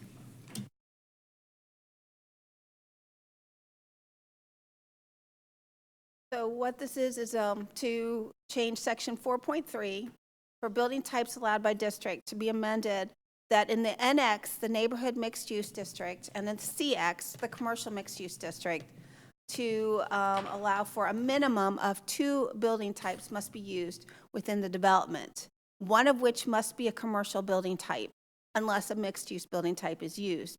And a mixed-use building type would have commercial, office or retail on the bottom floor with a residential above. Second section is to section 4.3 to remove the townhouse building type from the CH commercial heavy zoning district. So this is what we brought forward to the Planning Commission at the meeting last month. So in NX currently, just so you know, townhomes and single family are considered a conditional use request per the UDC at this point in time. The Planning Commission recommendation was approval with changes. So that in the NX, the neighborhood mixed use, the CX, commercial mixed use, and they added the DX, which is the downtown mixed use zoning classifications. If an applicant is requesting more than 25% of the total square footage of the development to be residential, then they must apply for a conditional use permit approval by the mayor and council. So if you take the total square footage of the project and you have 26% or 27%, did I just say that backwards? Yes, that is residential, then they would have to go through the conditional use process.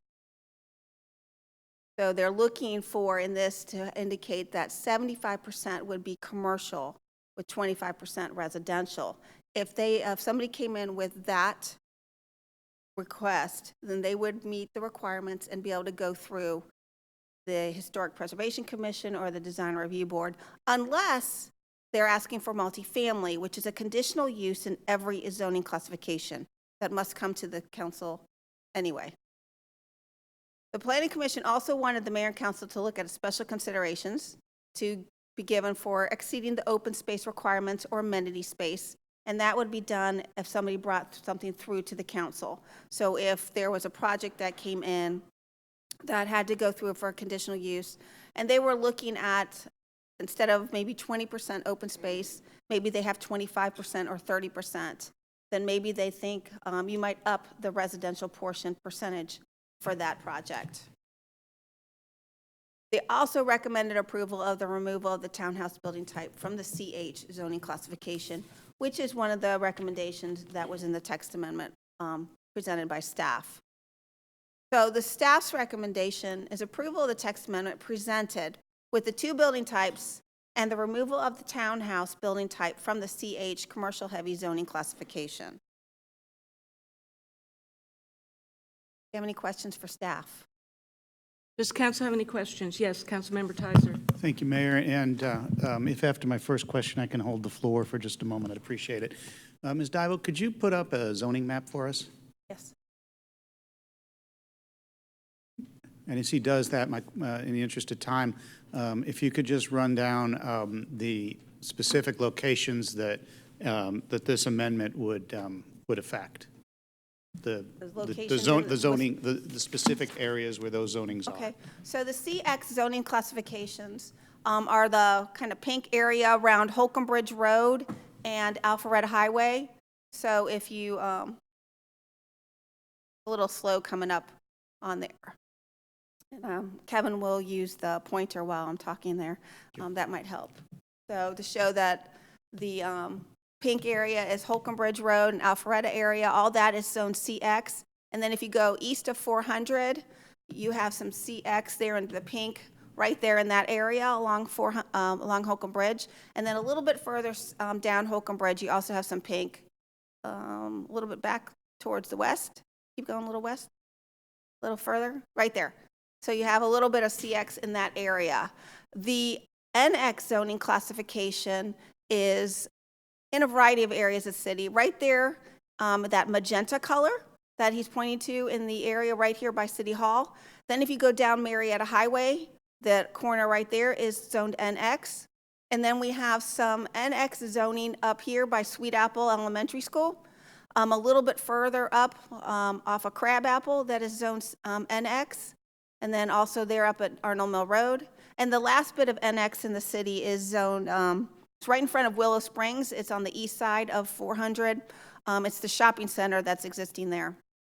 The DX zoning classification is located only within our historic district.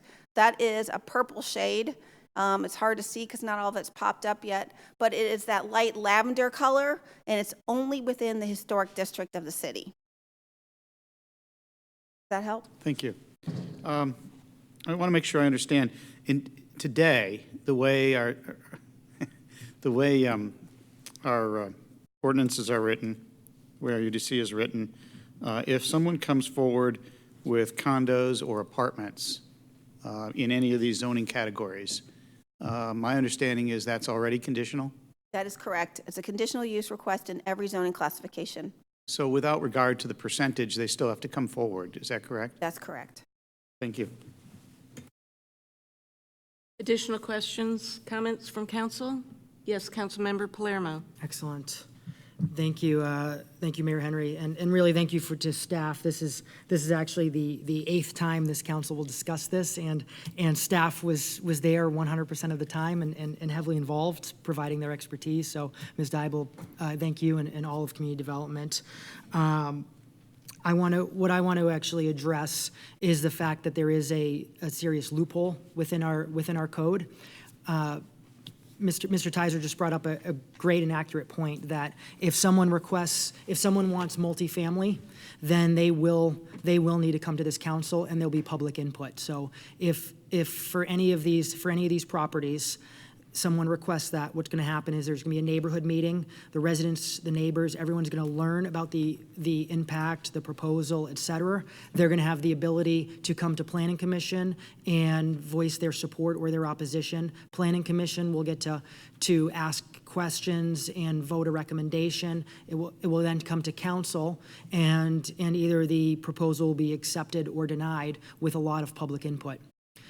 What we're experiencing and what we have as a loophole has really been around townhomes.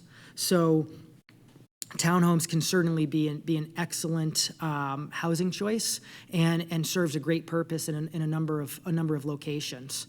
And at the same time, what we have is in our city, we have a townhome zoning. So if someone wants to go ahead and build a development of townhomes, they can actually come in here, they can request a zoning type that's residential and meant for townhomes. And again, there'll be that great public process, and the community will have a voice, Planning Commission will have a voice, and this council will have a voice. Within mixed use, the definition is not the same definition as for example, the townhome zoning. Townhome zoning is defined as something residential with townhomes and some other options as well. Mixed use is really defined as intended to provide commercial uses, really intended to provide a mix of uses. That's why it's called mixed use. So what we have is we have intent within our code that says there is a zoning code for when you want to create a destination, a mix of uses. But what we're actually seeing is 100% residential, 96% residential. We're seeing a strong majority of residential. And here are some examples of that. Some examples of that is quote-unquote canopy on Highway 9. Canopy is an area, if you're driving north from the river, it's going to be on your right. It is an area that was clear-cut. It is zoned DX, and it is 100% townhomes. That is not the intent of that zoning. Our code specifically shows that is not the intent of that zoning, but it is currently a permitted use. That's why there's a loophole and we need to fix it. Another example is Greenwoods and Swallow at the Hollow. These are on Green Street. These are zone DX. I believe one of them is going to be 100% townhomes, and the other one at least majority townhomes. What I'm not here doing is saying what is the right or the wrong use on a certain property, but what I'm here advocating for is public process. So The fact is, whether it was Canopy or Greenwoods or Swallow at the Hollow, if there was to be a proposal for majority townhomes there, that's something that should have gone through a public process and is not available currently in our town and in our code. And just another example I want to give is Mansell Road between Crossville and Highway 9. There, you will have noticed, just like quote unquote Canopy, it was clear cut there, and it was clear cut for 100% townhomes. That is something that, again, is not the intent of that zoning code, but it is allowed because our code has a loophole. So in the previous 7 times this council has discussed this topic, in my multiple posts on my Mike for Roswell Facebook page, I have consistently said, I believe we need to have a minimum percentage of non-residential. Since we had discussed it 7 times, since then, it ended up going through a public process because any code change has to go through a public process. This had gone to Planning Commission. Planning Commission actually had some great points that I hadn't thought of. And I actually think literally every single commissioner had some great points I had not thought of. After listening to their meeting, I feel stronger now than I felt before that we need to fix this loophole. So the prior times, I felt there was not a robust discussion among this council about really improving it and taking that seriously to make a significant improvement.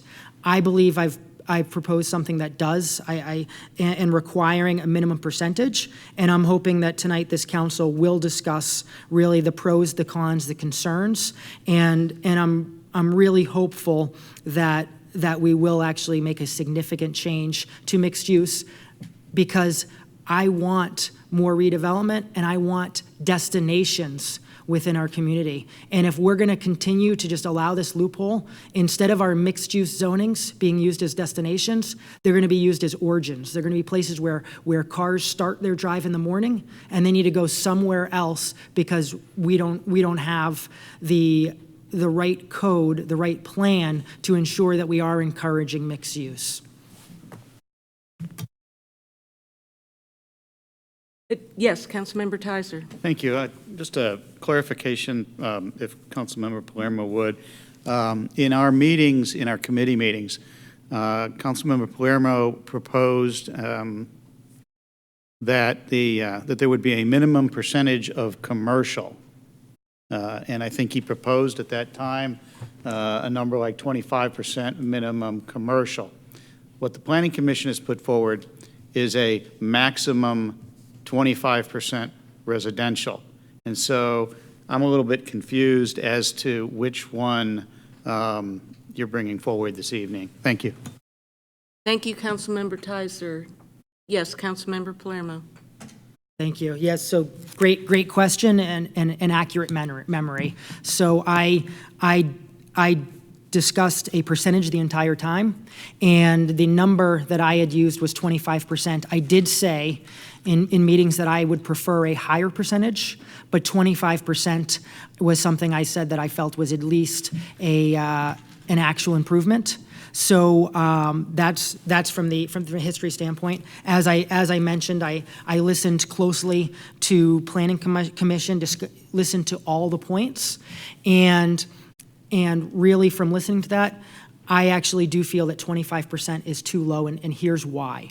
The reason I consider it too low is twofold. Number one, the code is actually mentioning primarily. Primarily is something I stand by as majority. 25%, although much better than 0, which our code currently allows, I feel does not go high enough. So that's reason number one, that I support a higher percentage. Reason number two that I support it is because at the end of the day, it is still just a conditional use. So I want to discuss with this council to see what percentages this council does support and does feel makes sense. But at the same time, the reason why I suggest that we certainly go high and certainly go, I'd love to see us go where Planning Commission went up to that 75%, is because there could be a proposal that comes in not with 75%, but perhaps only 50%. But it ends up being the right development. It's creating a destination. It's something our community gets behind. It's something this council gets behind. And we have the ability to work together and approve that and support it. But what it's doing is by doing the conditional use, it's putting really a voice to our residents and giving this council a voice instead of just allowing these majority residential items. So I hope that answers the question, and am hoping for a lot more great comments like the ones I've already heard. Councilmember Wilsey. Yes, thank you, Mike, and Councilmember Palermo and Councilmember Kaiser for your comments. I had a couple of questions for community development. I know there are a lot of folks in this town, in the city, who would like to see some of the areas along the commercial corridors at 400 and Holcomb Bridge, Alpharetta Highway redeveloped. And I guess I just want to have a better understanding from you guys, what is the impact on putting percentages like this on the zoning codes and being able to attract the kind of development we want? I guess that's one question. And then the second question is, for mixed use, there's a definition of it being a place to live, work, play. And just in your experience, what is the magic, what is the sustainable balance for a live, work, play community?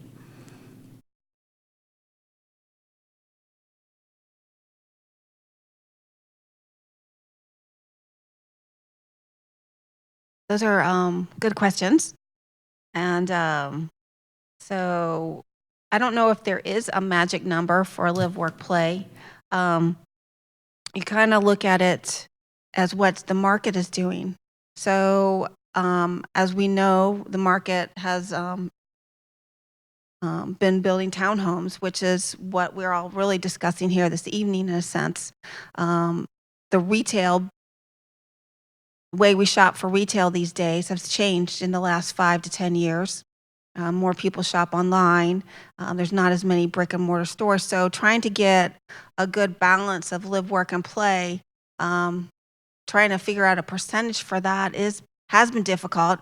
As we've been discussing this basically as staff, we've been talking about it for quite a while, a little bit longer than when they've come to committee. So, and I know in our summaries and everything that we did, we've had numerous numbers that we've discussed in-house as to what would work. What do we feel that would work?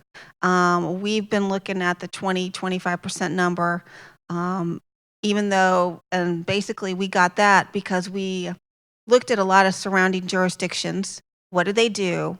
And obviously Alpharetta was one of them, Sandy Springs, Dunwoody, the city of Atlanta. We've taken a look at all of those. Alpharetta's main one that they've done, it was because they did a master plan and then they followed that plan. And at one time they had 25%, but then they recently reduced that last year, and I do have that ordinance with me, where they dropped the commercial portion down to 10%. And then some of their residential is 25%, and then they have like office at 25%, and then they have land use and open space. So to try to give it a number has been very difficult as to whether or not we feel that 25% would work or 50% would work. I'm not sure if I could give you that best answer. And then if we do get applications that come through, I think this was your first portion of your question, if we get something that comes through and it doesn't meet the requirement that we set up, how do we move it forward and how do we work with that applicant to say, all right, well, we need 50% residential, we need 50% commercial. And then if they don't have the 50% commercial, where do they go from there? I don't know if that answers all your questions. No, Councilmember Wilson. Sure. No, that really does help a lot. And when I look at the map, I also see like parcels of very, very different sizes. So it would just seem that a different, mix of uses or even, would just vary depending on where they were in the city. So I just think it's just really hard to put a number on that. I know one of the codes that we under discussion is downtown mixed use. What are the building types that are allowed in that currently?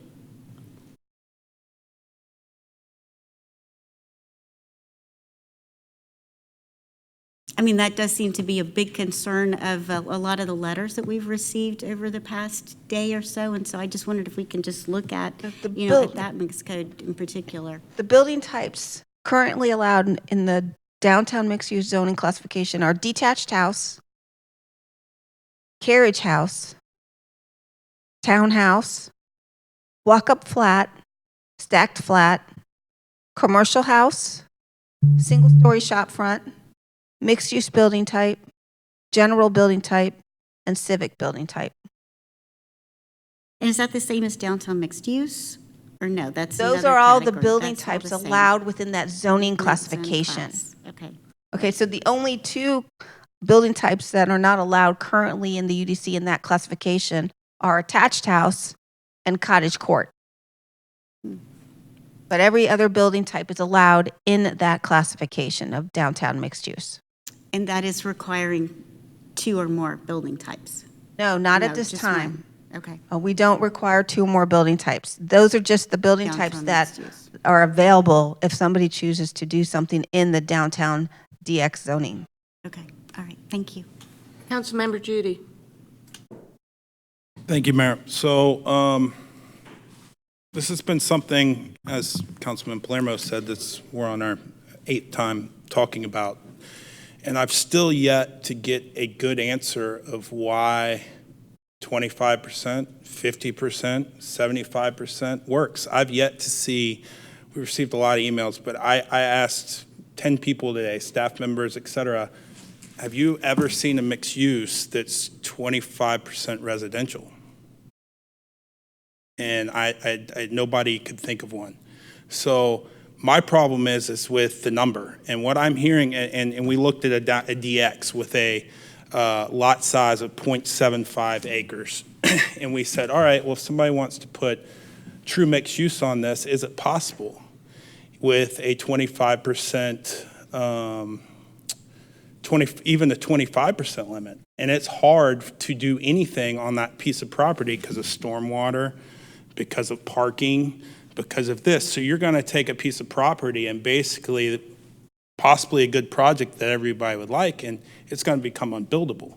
So the percentage I'm seeing is an issue where if somebody can get me there by the second reading and tell me why we're at a percentage and why the percentage means what it does, then hey, I would be glad to. But I have to ask staff, I've asked people from other cities, and without a master plan of something, I can't come up with that answer. So it seems like what we're talking about here, and a lot of the letters I've received, which,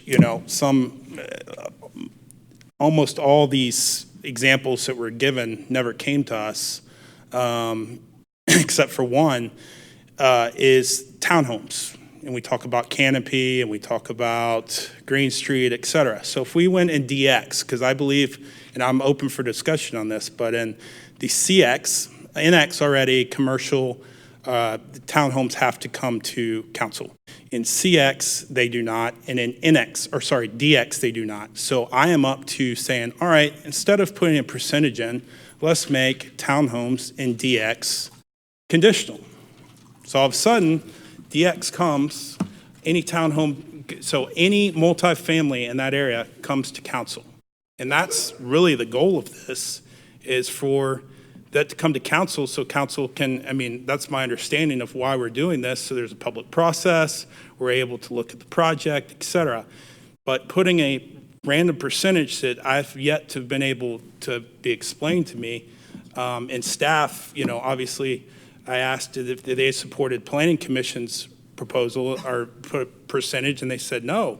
So if we go to DX and we say, all right, we're going to make townhomes conditional, then Canopy would have to come, Green Street would have had to come, all these different things would have had to come to council. But CX, I'm open to a discussion on, but it's a commercial node, and I think in a lot of those areas, looking at this map, we would like to have some redevelopment. And so I'm open to discussion on how to handle that. But I think the ultimate goal, without throwing an arbitrary number on something that nobody's been able to explain to me yet, this could take care of the situation without us going down a path that we don't know what it's what it's going to cause. So that's my initial thought on this, and I just like to throw it out there as we go down this path of discussion because not sure where this is going to end up. Councilmember Tizer. Thank you, Mayor.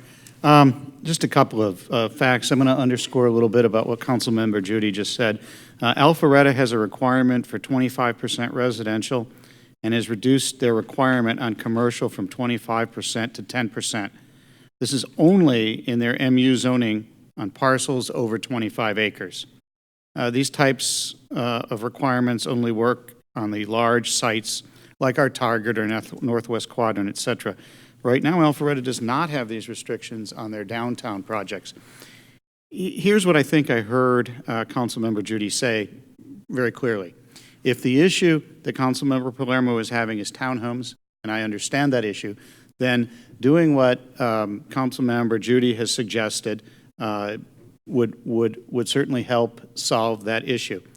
The issue around mixed use, however, is a little bit more difficult because, as you can see from Alpharetta, size of parcel makes a difference, okay?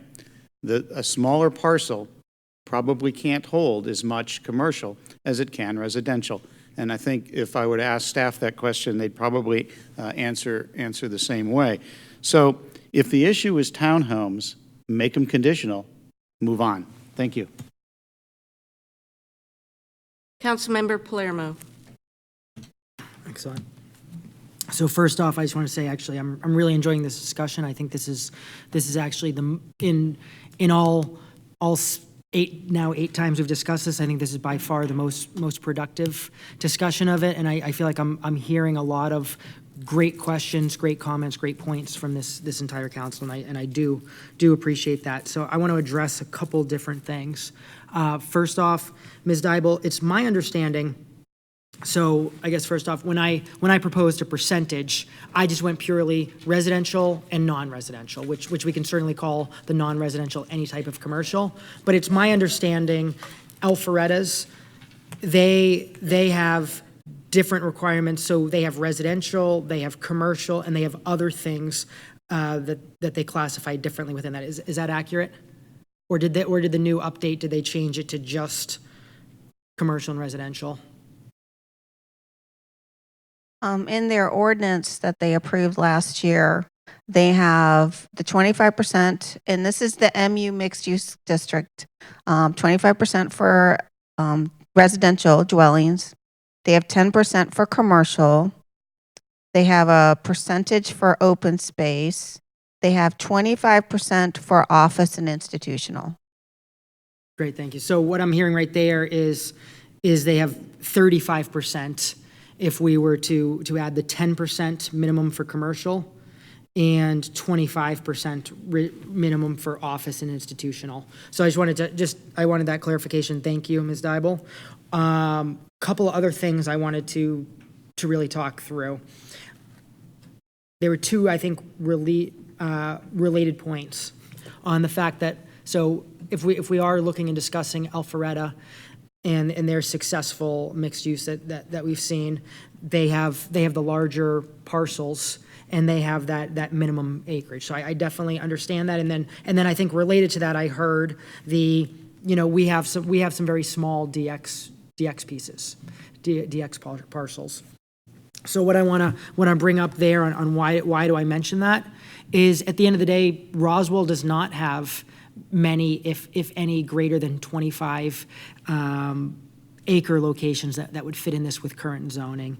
But that being said, I think we as a community have to ask ourselves the question, do we want to encourage mixed use? And if we want to encourage mixed use within our mixed use zonings, of course, we're not here encouraging mixed use within our suburban residential neighborhoods, within our many other zonings. But what I want to address is, so first of all, do we want to encourage it? Yes or no? We could just say, because we don't have any large parcels, let's just not encourage it here. Let's not do anything here and address it. I disagree with that. I think we still should make the statement and update our code to encourage that mixed use. So that's item number one. And number two, but what about those very smallest possible DX properties. There are a few really good-sized DX properties, and there's certainly some very small ones. That's the exact reason it's a conditional use, because instead of us coming up here with an arbitrary amount of acreage, amount of land, we're deciding, you know what? There's probably some gray area ones, whether it's that specific parcel, that specific location, and that's why it's a conditional use. They might propose 100% residential, and it's a small property, it's tough to build on, and it's in the right location where that makes sense, and this council would then approve the 100% residential. But it would have gone through a public process for the community to see it's a gray area. So that's why I feel that even the smallest of DX, we don't want to exclude DX because it's still relevant. But then also I just called out the fact we don't want to come out with an arbitrary amount of land. Then the question could be, why a potentially arbitrary percentage? Basically, what I feel I heard from the Planning Commission, which I agreed with, is seeing the language within our code primarily. Seeing the language, actually multiple of them, primarily. So what the Planning Commission had discussed is, I think there was someone that had said maybe they had proposed 40% or 50%. I forget the exact details of the conversation. And then it was one of the commissioners brought up the primarily aspect. They felt it's not that it says the intent is to make it so that half of the property is commercial. It's primarily, and that's why they went to 75%. So that's something I think makes sense. Again, I'm absolutely open to discussing with this, but I think 75% is not arbitrary. It is showing primarily. I think 50% could be worth some discussion, because then at least you're ensuring half. 25% is something where I feel it's too low, but at the same time is perhaps the minimum that could that could at least give a significant change. And the last thing I want to say before certainly hearing more great points from my colleagues is I was hearing, well, what about just making townhomes conditional, because then we'd be addressing this. In a way, we'd be addressing that issue. I think that's a great conversation point. I think it's something absolutely worth discussing, but here's my concern with it. At the end of the day, making townhomes conditional use or adding a high percentage for non-residential, I feel, as we just discussed, in a way they get us to the same place. It will create a public process and public input, so that's a big win that I see as a big improvement. But what I don't feel it does is I don't feel it sends the right message to the development community that shows they want to be shown really what is the city looking for. And I feel we should show that in our mixed-use zonings, we're truly looking for a true mix of uses, and that's what I like about giving the high percentage. So I just wanted to give that in response to some all these great points this group has raised. Councilmember Zapata. Thank you, Mayor. I have there being some great points. May I have a question for staff? Is possible to ensemble multiple small parcels under the same zoning category?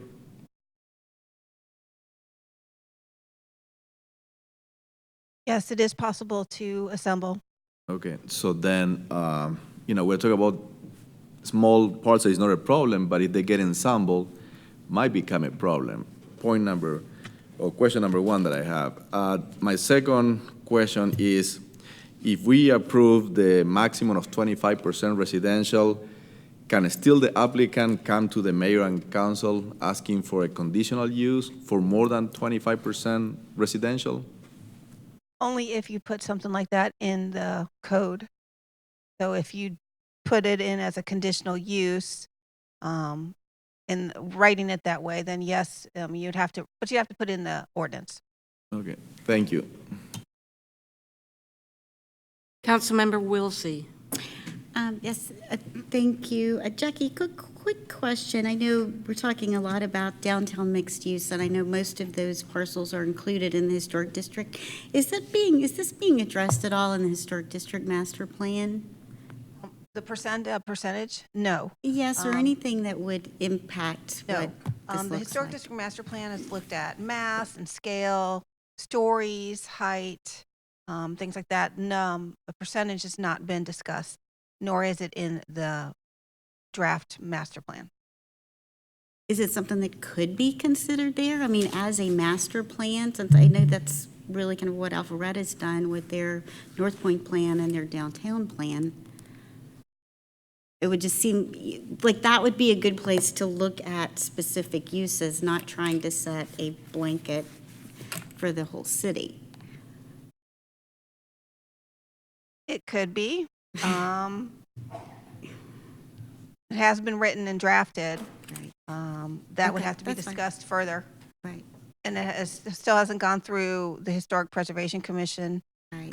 nor has it come to council. Well, I mean, just because it seems to me like this discussion has kind of gone from being citywide to something where the issues are mostly focused on the DX category in the historic district. If I may, I make a clarification. There's different types of master plan. And what Alpharetta tends to do is more design plans where there are market analysis that are done as part of that master planning, which dictates what the market will bear. And then they take that information and create the ordinance. Our master plan was more about preservation and protecting those historic resources. Okay. Councilmember Judy. So, again, I go back to this percentage thing. I've asked experts and people on staff and people elsewhere, give me a percentage that I can grab onto, and why are we getting that percentage? I still haven't gotten it. And Planning Commission came back with 25% residential. Again, show me a mixed use that's 25% residential. There isn't any. I bet there's not many that are 50-50. I bet Avalon's even greater than 50 or less than 50-50. So when we're looking at mixed use and we're looking at trying to figure out what a mixed use looks like, I'm having a trouble putting a number on this. So what we're trying to do, and there's a letter going around to all these people that we're watering this down, we're trying not to protect things and this, that, and the other. Not the case. What I'm trying to figure out is what makes sense. So if we've got to put a DX and we got to make townhomes conditional, where we have the public process that everybody wants, instead of putting a number on something that we don't quite understand, then why don't we do that? And if somebody between now and next reading can tell me why we need a number and explain why that number fits Roswell, not Alpharetta, because Alpharetta is a lot different than Roswell. And I hear we don't want to be Alpharetta, we don't want to be Sandy Springs, we want to be Roswell. So if we're going to be Roswell, let's be Roswell. And let's figure it out. Let's not go off Alpharetta's mixed use. Let's figure out what works for us. And if DX, we need to make townhomes conditional, let's make townhomes conditional. If we're getting the same place, as Councilman Palermo said, yes. I mean, I think that sends a pretty strong message, because the last thing, and when you're talking to people, they want to do is become before this body. Because when they come to this body, they don't know what's going to happen. So what they want, so it's sending the message, hey, look, here's what we want, and they're going to come and they're going to work hard to try to get something they want, because they got to come before this body. So I'm up to looking at CX. Again, I am not trying to not protect the city or protect the historic district or build canopies or this, that, and the other. What I'm trying to do is figure out what works best here. And if townhomes are the issue in DX, let's do what's right instead of throwing an arbitrary number on something. Councilmember Zapata. Thank you, Mayor. So, yeah, for me, the percentage part is very clear. Something that say the majority have to be something. For me, the majority is 51% and above. So that is easy. If the definition say the majority have to be, or primary have to be, then 50% and above is obviously and logically, mathematically, the majority and the primary use. So if the primary use has to be commercial, have to be at least 50% and above. So that is very clear. I mean, from a logical point of view, it's clear. And then again, what's the problem to have it 25% maximum residential, and then if the project makes sense in some particular parcel, then they can come back to council and ask for more than 25%. But we definitely were struggling with commercial development here. And if you make it even easier for residential, everything will be residential. And you know what the implication of residential is. And from the tax, from the tax purpose, has implication. From the school system, has implication.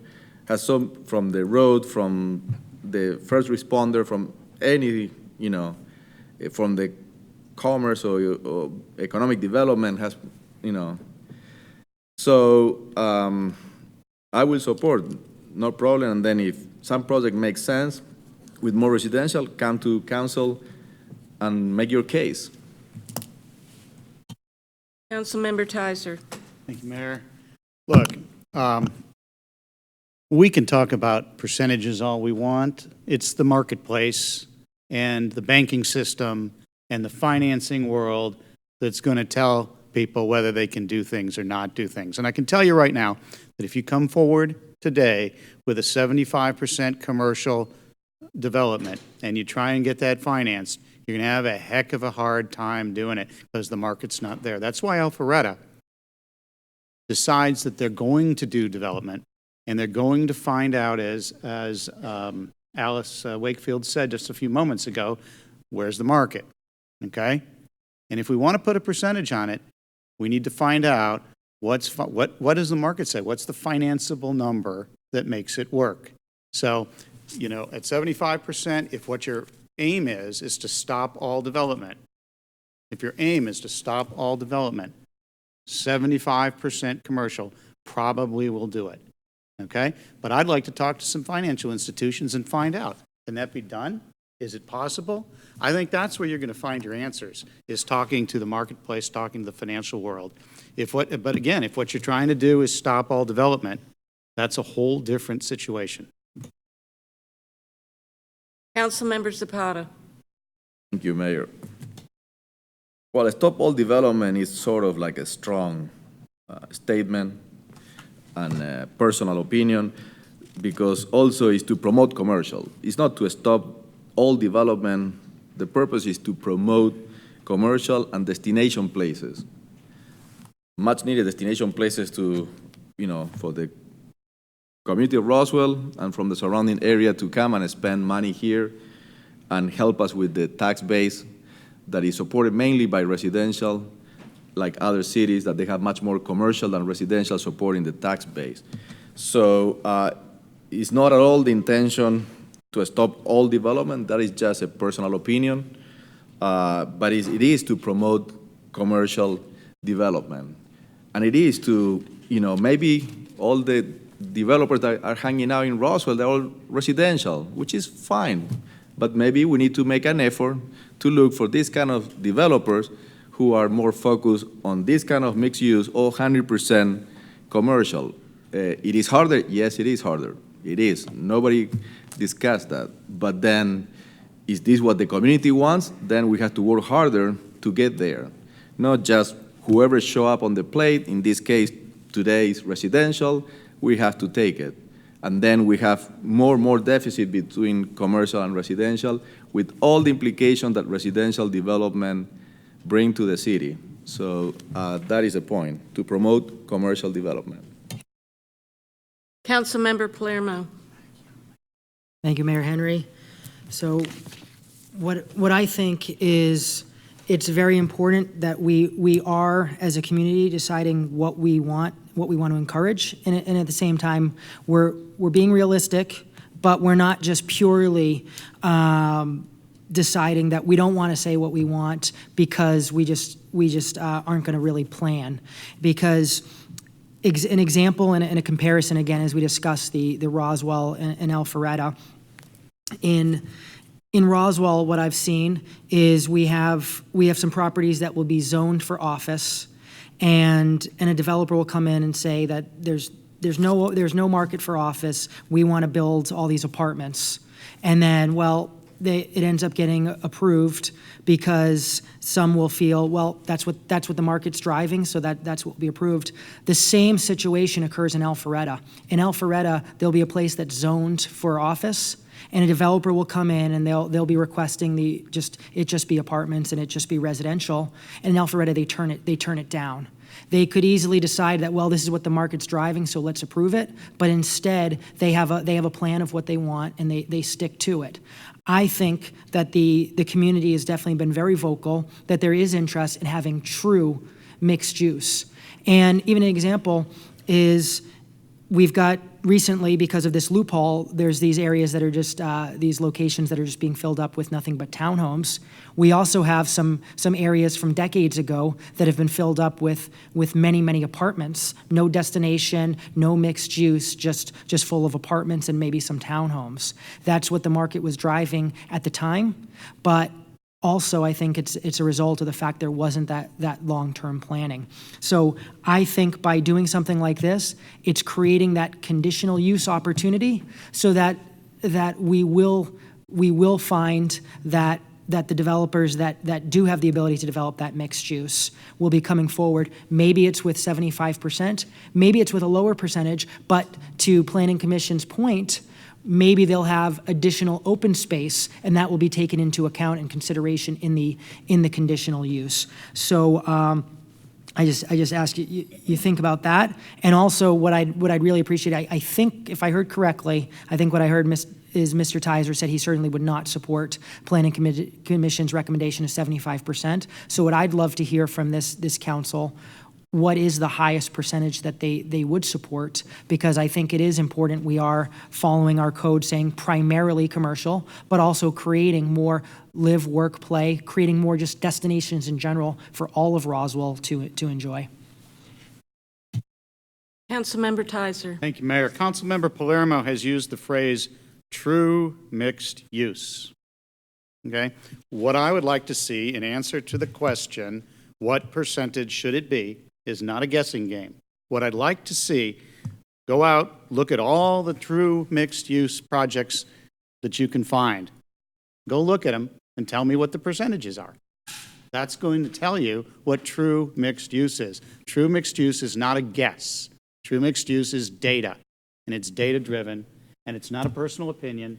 It's data-driven. What is true mixed use? What percentage does everyone else seem to have when they have a mixed-use project? I'm not sure you're going to like the answer, okay, because I think the answer is going to have, and this is my opinion, I think the answer is going to have way more apartments than you want to have. But if you want true mixed use, make a list, look at it, calculate it, and let's be data-driven, not guesswork-driven. Thank you.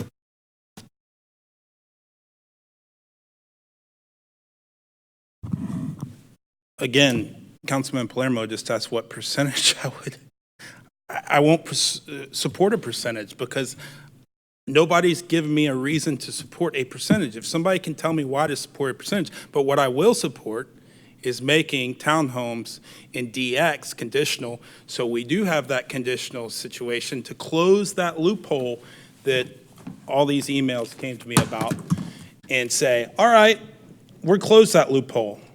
And then when somebody can figure out what true mixed use is or what that mixed use percentage is, I'll be glad to revisit that.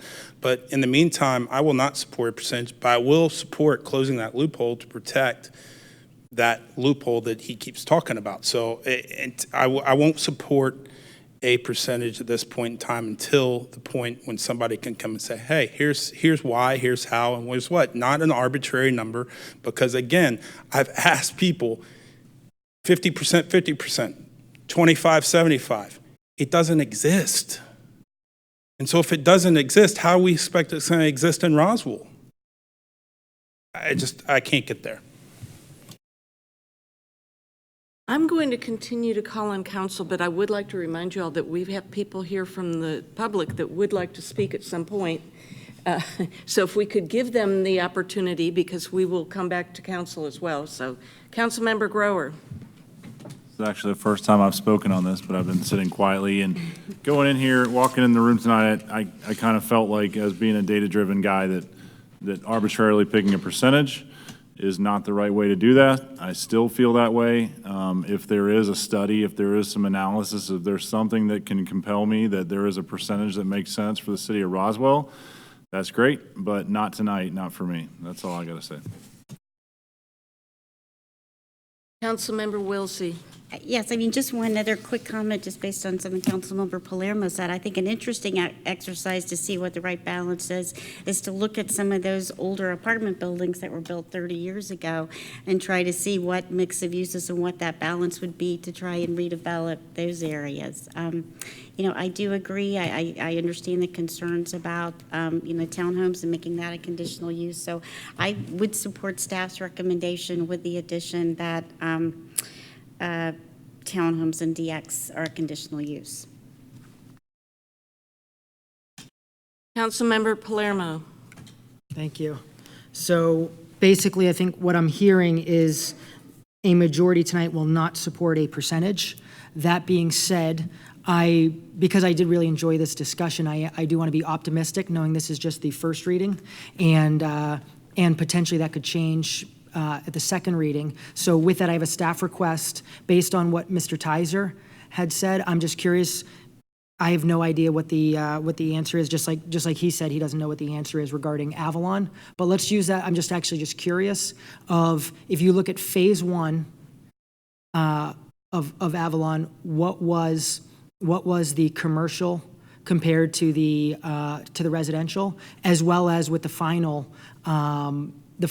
of it, or projected, whatever you want to call that. So what is that percentage? And then also, since Mr. Tizer brought up the apartments, which is a great point and something I'm curious about, if for Avalon, if you could look at the number of apartments per acre, just because I think that's a little relevant as well, since he was, given that comparison. So I think all great points. But so that's the first thing. If staff could come up with that, I think that'd be helpful in this discussion. But knowing that I've heard tonight, there's not majority support for percentage. What I want to propose is going to be, and I know, and I'm looking forward to getting a lot of public comment and certainly hearing that, but I want to just make sure this council knows my thought process as well as the public, given there's not support for exactly how I wanted it, but I still think there's a way to move forward with the first reading and make some good progress, which is, if we can actually go to the slide that has the actual updates. Okay, I just found it on my computer. So, section 1, it would be NX, CX, and DX. We would get rid of the minimum of 2 building types, and we would add that townhomes are conditional use. And then number 2 would be as written. Number 3 would be as written. Everything else would be as written. In one moment for, let me just look through all these pages right here. And again, I'm not saying I'd support this in the second reading, but I think from what I'm hearing, this might be a possible, at least, path forward. And yeah, so that's what I want to discuss and likely hear a motion, given that there's not the support for adding a percentage tonight. And again, I'm hopeful and optimistic perhaps that might change at the second reading. Councilmember Judy. Quick question. Is there a reason you took out the minimum of 2 building types? I mean, if you leave it in, it could be, I'm sorry. Can you ask Councilman Palermo if there's a reason why I took that out? I mean, I'm fine with leaving it in. Councilmember Palermo. Sure. No, it's a great question. I'd say I actually probably would, hearing that you're good to leave it in, I'd probably prefer to leave it in tonight.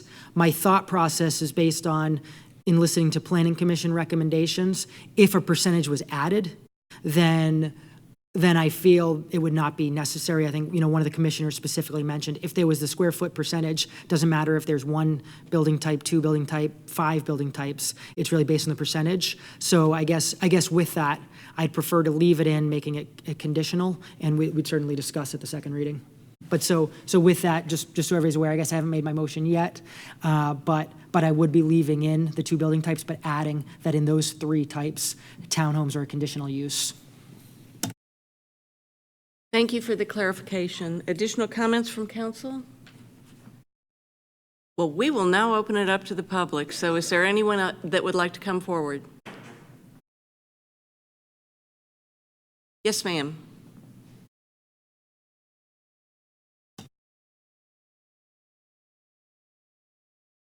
Denise Rao, 170 Charleston Circle, Roswell, Georgia. Mixed use is defined in the marketplace as compatible land uses that allows for people to live, work, place, and shop in one place that then becomes a destination for people from other neighborhoods.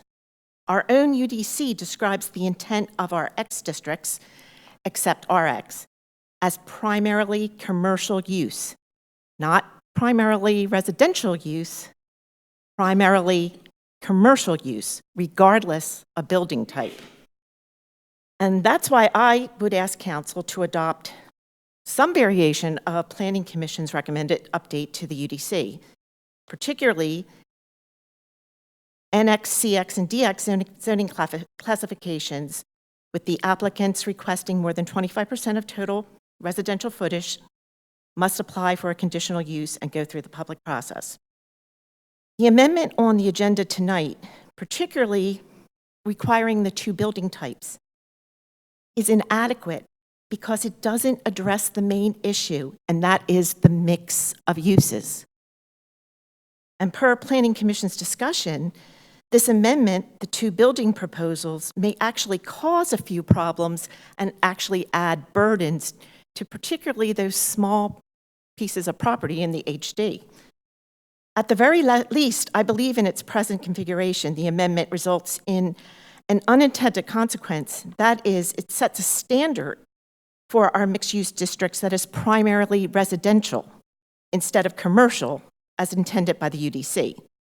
There's no better example of how our mixed-use districts are being misused by developers than the recent rezoning on Old Alabama, also known as Serenity. As you may recall, the Old Alabama rezoning was working its way through the process during the spring-fall of 2017. At that time, the applicant was asking for a rezoning from office to multifamily for condos and townhouses. At some point, the applicant decided not to go forward, particularly as we approached fall of 2017. I'm sure it was completely coincidental that in the fall of 2017, we were engaged in a municipal election. I'm sure they were not related at all.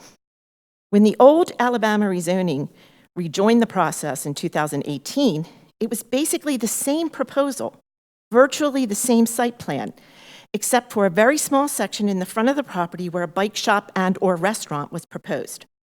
Oh, and now they were requesting their rezoning from OP to mixed use. So the only change was the addition of a very small amount of commercial.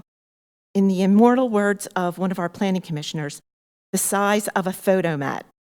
And for all millennials in the audience, if there are any, Google FOTOMAT for the correct visual image of that. At the time this rezoning was approved, I believed it was a total repudiation of not only the standard marketplace view of mixed use, but more importantly, our own definition in our own zoning law. It is my concern that Council's version of the proposed mixed-use update has the unfortunate result of codifying the Old Alabama model as the standard for our mixed-use district. To be clear, you are requiring 2 building types. Old Alabama actually has 3 building types, according to the proposal. One of the building types needs to be commercial. One of Old Alabama's building types is commercial. And yet, Old Alabama is still up to 96% residential, which directly conflicts with the stated UDC statement. And in the Old Alabama case, it's CX. And it should be primarily a commercial retail district. And that is why percentages of uses should have been a part of our mixed-use district intent statements from the very beginning. There obviously is a procedure to change or update the law so that it does not equal a taking. Particularly in the PC version, there is the conditional use option. Let me point out additionally that in most of the X districts, townhouses and multifamily are already conditional uses. So there really is no added burden, just an added sentence on the application. Also, for rezonings, there are many options for an applicant who wants to, say, do a 96% residential project, even if they desire a small amount of commercial. And I think this is the point we really didn't discuss. We have other options. So we can define mixed use as we see, as according to our vision, and still give developers the option if they want it to be primarily residential. For example, Old Alabama. Ms. Rowe. Oh, am I almost? Oh. Okay. So that basically is my point, that we have other options, and it really has to do with the mix of uses and not the mix of buildings. Thank you. Thank you. Is there anyone else that would like to come forward? Yes, sir, please come forward.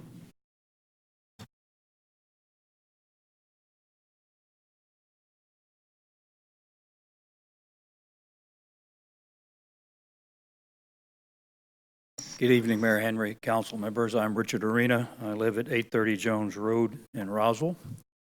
This discussion on this topic tonight reminds me of a quote from that old philosopher George Santayana, who said, "Those who fail to learn from history are condemned to repeat it." My wife and I came to Roswell when the city was about somewhere between 5,000 and 8,000 people. A lot of development that has taken place since then, most of it good. But we made one fatal flaw, one big failing, and that is we failed to provide sufficient infrastructure for the traffic that accompanied the development that we put in. And unfortunately, what I see today is that we're doing the same thing. We're just compounding that problem. We're putting in multifamily housing as if there is no traffic associated with it. According to the Institute of Traffic Engineers, if you're, a rule of thumb now, this is not hard and fast, but if you're looking at a single family dwelling, you need to plan on about 10 vehicle trips per day per house. When you're looking at an apartment or a condo or townhome, you're looking at about 7. So we don't erase the fact that when we put in a townhome or we put in an apartment that we're not going to have more traffic. I'm sure you all have noticed we have about 250,000 vehicles passing through our community every day in Roswell, many of them on streets and roads like where I live. And that's by design, as a matter of fact. The chairman of the Senate Committee on Transportation, Senator Brandon Beach, who also is the executive director of the North Fulton CID, has recommended that we use our collector roads as a network for cross-jurisdictional traffic. I think that's a disastrous plan because it ruins our neighborhoods. It ruins what we think Roswell is supposed to be, what it is. So I think that our priorities are wrong. I think what we need to do is focus on solving that fundamental problem. Doesn't make any difference what direction we decide to go in the long run, whether we're going to go to an urban center or whether we're going to remain the residential type community that we've traditionally been. If we don't solve this traffic situation, we're not going to have much of a community. We're going to lose our identity. There's a lot of development going on around us, and it's going to be pouring through. There are solutions. There are solutions to the problem, but we're not focused on them. We're focused on the wrong things. We need to solve the pass-through problem on the state highways. That's where cross-jurisdictional traffic belongs, and there are solutions for that. There's some people that are on the new ATL board that are well aware of that and have some good solutions. I would ask this council to start focusing on the most important problem that I see for our community, and that is solving the traffic congestion problem. Thank you all. Thank you. Is there anyone else that would like to come forward and speak? Yes, ma'am.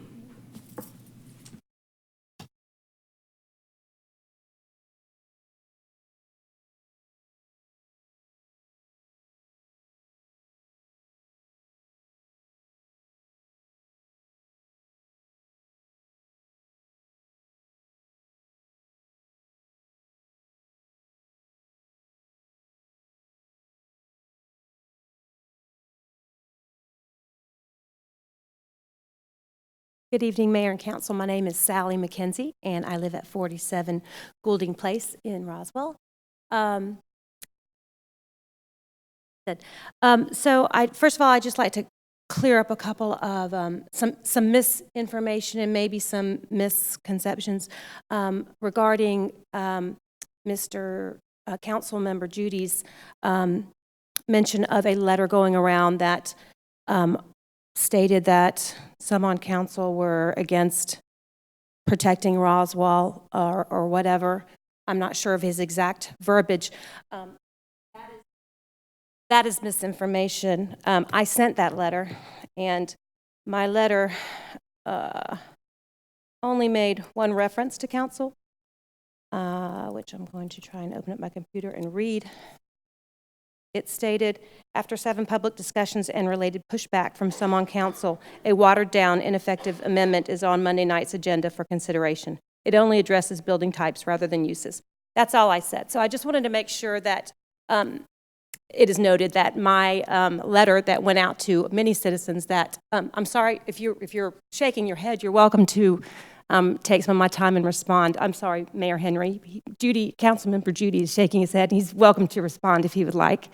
The other misconception that went out there, that has been put out there, is that we were saying, so I guess I was saying that there is development coming on County Street. That is incorrect. If you reread the gentleman's letter who sent the email, he was making his own personal assumption based on what that developer has already done on Canton Street. So that is also misinformation. So thank you for letting me clear that up and take 2 minutes of my time. Clear up what has been said, that's been put out there that's misinformation on you all's part. Other than that, I just wanted to clear away the cobwebs and get back to what is the real issue here. By their very nature, zoning regulations are complicated and confusing. If we clear away the layers and get down to the basics, this issue is actually pretty simple. The proposed amendment is for mixed use. Yet, as written, it deals only with building type. Rather than adding additional layers and fluff and possibly codifying the loophole, as Ms. Rao mentioned, that developers are currently using to build primarily all residential, where mixed use is supposedly an option, let's instead address the percentages of commercial and residential in NX, DX, and CX. Doing so makes sense. Here are the intent statements that have been mentioned, but I want to put them out there and just go over quickly again some of these words. They're intent statements. They are in writing. This is our code. This is what our implementation regulations should be supporting. This is the intent. So to go around and around and go through all this other stuff is ridiculous. This is what we need to be addressing, our intent statements. This was Planning Commission's job. This is your job. And this is what everybody that emailed in was asking. It was not, another misconception, it was not just historic district specific. This is not just about townhomes. This is about mixed use and what mixed use brings, which is economic vitality, a sense of place, and draw. Also, I'm hopeful that DX will be included in this. I know originally, and I think with the amendment that is on the agenda or that's in your packet, DX is not included. DX does need to be included. There's no reason not to include it. And it's been discussed, but I'd like to bring it up again. Assemblage happens, so regardless of the parcel size, whether we're talking big or small, we need to address the issue of mixed use and the impact that it is, the intent and the impact that it can have. So while there is no specific number for mixed use, we cannot rely on we can't rely on Alpharetta, we can't rely on Atlanta, but we can do something. I am tired, and I think the public, everybody that emailed into you, is tired of doing nothing. Nothing. So let's do something rather than saying, I'm against this, I don't want to do this, and leaving the door open for more inappropriate development. Let's do something. Moratorium is not a dirty word. Thank you. Thank you. Is there anyone else that, yes, ma'am, please come forward.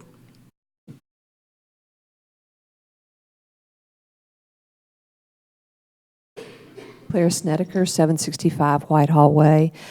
It is not just townhomes in DX that are the problem. It is also townhomes in CX and NX, and also apartments if there are any in those allowed in those zoning classifications. So I just wanted to say that first.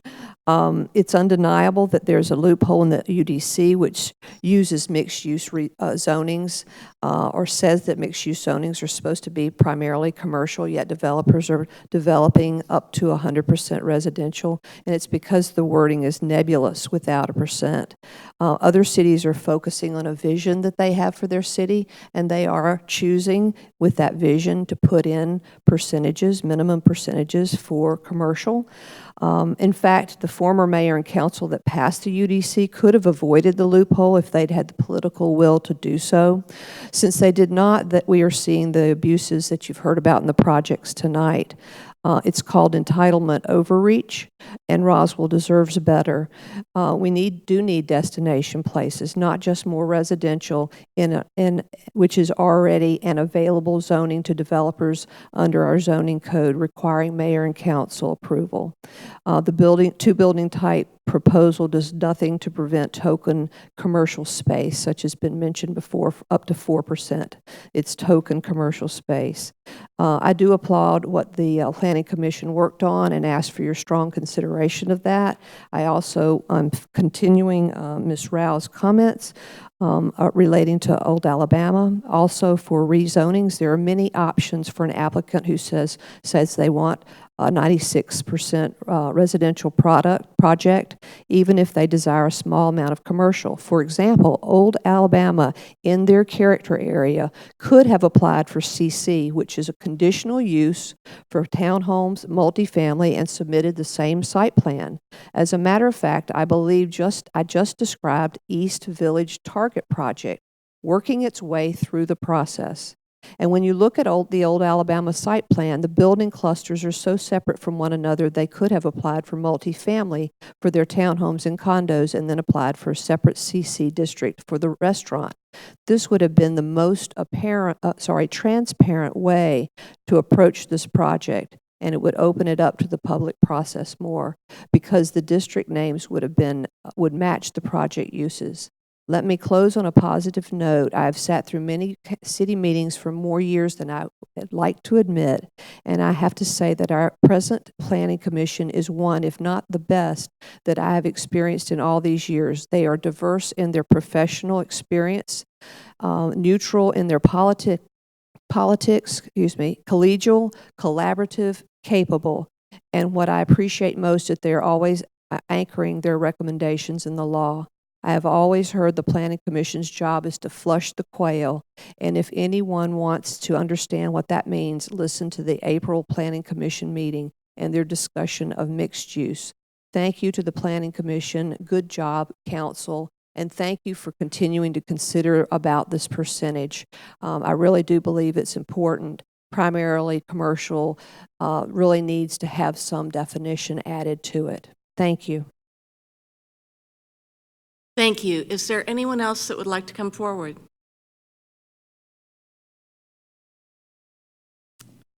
Seeing no one approach, I'll bring it back to council. We certainly have debated this issue this evening. I don't think I'm going to have a chance to vote, but I will express my opinion. What we're doing right now is not getting us where we want to go. And I've just got a real issue with that. The way the code is written right now, you can drive a Mack truck through it. And the Mack truck right now looks like multifamily. And when you want to talk about market forces, I can tell you what the market is right now. Lenders are giving money for apartments and townhomes. So is that what we want to see more of? I would argue that we do need a true mixed use. I would support percentages, and I will support anything that gets us out of the stagnant state that we're in right now. So I would encourage council to be open to look at it and try to get us a little bit further down the road in protections. Additional comments? Yes, Councilmember Palermo. I'm ready to make a motion that's similar to the one that Mr. Judy and I had an exchange on. As I mentioned, I'm not sure I can support this in the second reading. I do feel a percentage is necessary. I am looking forward to getting that more information from staff, examples like the Avalon that was discussed and others. But just in the spirit of the discussion tonight, I've got a motion if Mayor, you're ready for it. Yes. Okay, so motion to approve the first reading with item number 1 being updated in a slight, listen closely, because a slight update from what I had discussed earlier. So the update is that what it adds is so at the moment, and again, as I mentioned, this entire thing I think might change for second reading, but for number 1, at the moment, keeping that paragraph as is and adding that NX and DX have townhome become conditional use, and CX have townhouse and attached house go from permitted use to conditional use. We have a motion by So, Council. well, so that's actually just number 1. Oh, okay. Just want to verify something really quick here to make sure. Correct. Yeah. So in reality, NX is staying the same, but I'll still just keep that in my motion. But yes, okay. I just wanted to verify the CX use has duplexes and townhouses permitted, so those would both be going to conditional in section 1. And then actually all the remaining sections will be as written for 2 through 5. So that's my motion tonight, just to get us to the second reading, but again, hoping we can have some more dialogue on a percentage. We have a motion. Does staff need any clarification on that motion?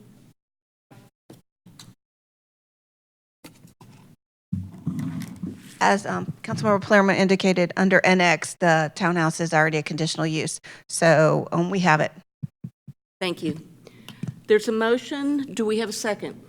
I'll second that to move this down the road, and hopefully between now and then, we can have some more conversations on a percentage and what that looks like, if there is a percentage to be had. Second by Councilmember Judy. Additional comments from council? Just one. Councilmember Tizer. Thank you. Just one. I think I can be supportive of this, but I would say that after 8 discussions, on the 9th discussion, maybe before the 9th discussion, I'd like to see some data. I know Councilmember Grower would like to see some data. Maybe if we see data, we can come up with a percentage. Maybe that might help us break a logjam. So I'd like to see that. Thank you, Councilmember Tizer. I don't want you speaking for another council member. Councilmember Grower, do you want to see data? Love data. Are you kidding me? Thank you. Councilmember Zapata. Thank you, Mayor. Yeah, there's a world of data out there. So what kind of data you want to see? Do you want to see the data in terms of, the tax base, commercial versus residential? Do you want to see the tax data about creating destination places? Do you want to see the data? I mean, what kind of, because it's millions of different ways to see data, as we all know here, or some are more expert than others, but there's millions of different kind of data. So can we define what kind of data we're looking for? And then maybe it would be easier to decide? Councilmember Zapata, what I'd like to suggest to council is seek staff's input and get the data that you would like to have. And if you would, please go through Mr. Palmer on that, so staff can provide each individual council member with what type of data you're requesting. Additional comments? We've got a motion and a second. All those in favor, please raise your hands. And it passes unanimously. Councilmember Palermo, we're back to you. Excellent, thank you. Item number 15, approval of the initiation of a text amendment to the Unified Development Code to Section 13.11.6. How is a request for a variance reviewed? Ms. Dybel? Yes, this is for initiation of a text amendment in section 13.11.6.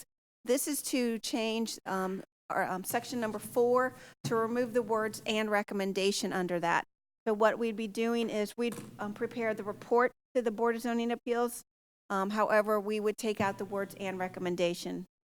That would be all that we'd be removing, and this is just the initiation of the text amendment. Thank you, Ms. Dybel. Does council have any questions for staff? Is there anyone in the public that would like to speak? Do we have a motion? Motion to initiate. Motion to initiate by Councilmember Palermo. Do we have a second? Second by Councilmember Wilsey. All those in favor, please raise your hands. And it passes unanimously. Last item on the agenda is the city attorney's report. Mayor? Oh, I'm sorry. Item number I got 6. ahead of myself. Yeah.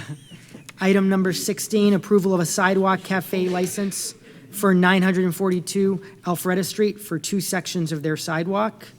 Ms. Dybel? Yes, so this is a sidewalk cafe request for 942 Alpharetta Street. Here's the aerial view. It's on Alpharetta Street and Elizabeth Way. It's to the south. So what they have is located between State Route 9 and Local on North. This is the survey of their property. The proposed space for the tables, you can see it down below, but I've got some pictures here that will help you in a minute. They intend to use 68 square feet of the right-of-way in 2 separate sections along Elizabeth.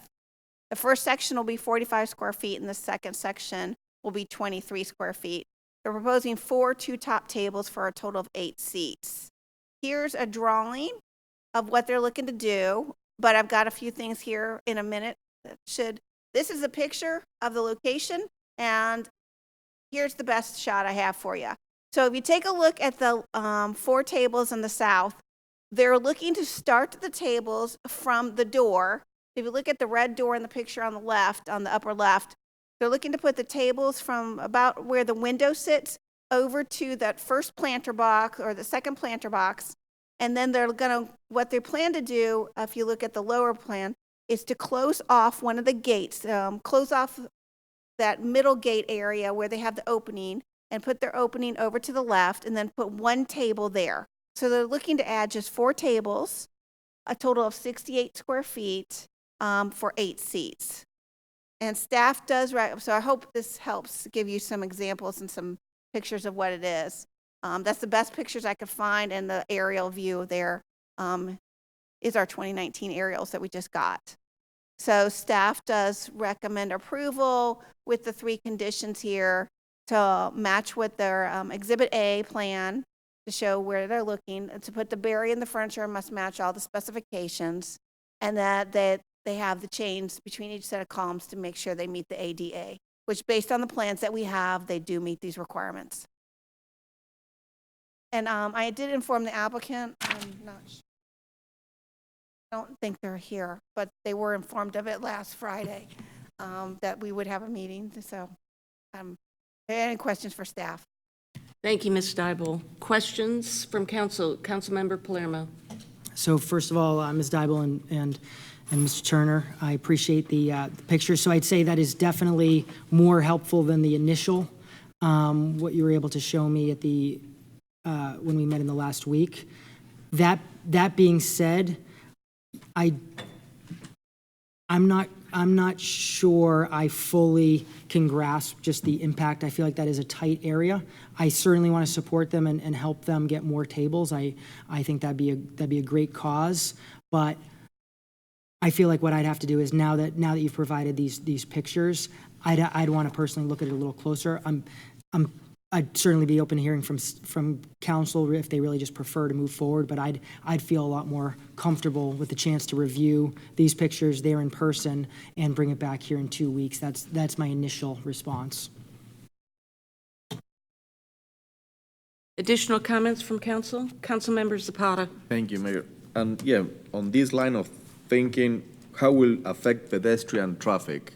How is going to affect pedestrian traffic? So what they have to do is they have to meet the ADA requirements. So they would still have to be out where the path would be at least 5 feet is the minimum requirement. So they are showing that on their plans, that they meet the 5 feet. So that is the requirement they have to do. Maybe I'm thinking more toward the flow of pedestrian traffic. How is going to affect the flow of pedestrian traffic having those tables on the right way? Well, I guess in a sense it would probably change the flow a little bit. They might, I would assume they'd walk around them. And it is possible they might walk in a different location. I don't know how people are going to walk for the tables. Hard to say. Councilmember Tizer. Thank you, Mayor. If you take a look at the graph or the drawing at the bottom left hand of the page, it widens out quite a bit into a big circle there. So I think there'll be more room than you can really get the feel for from the photograph. I'm interested in moving this forward tonight. Thank you. Councilmember Judy. I'm interested in moving this forward too. I actually did walk over there after a legal meeting, checked it out. This is the end of a street. There is not much flow of people up and down there except to go to this restaurant.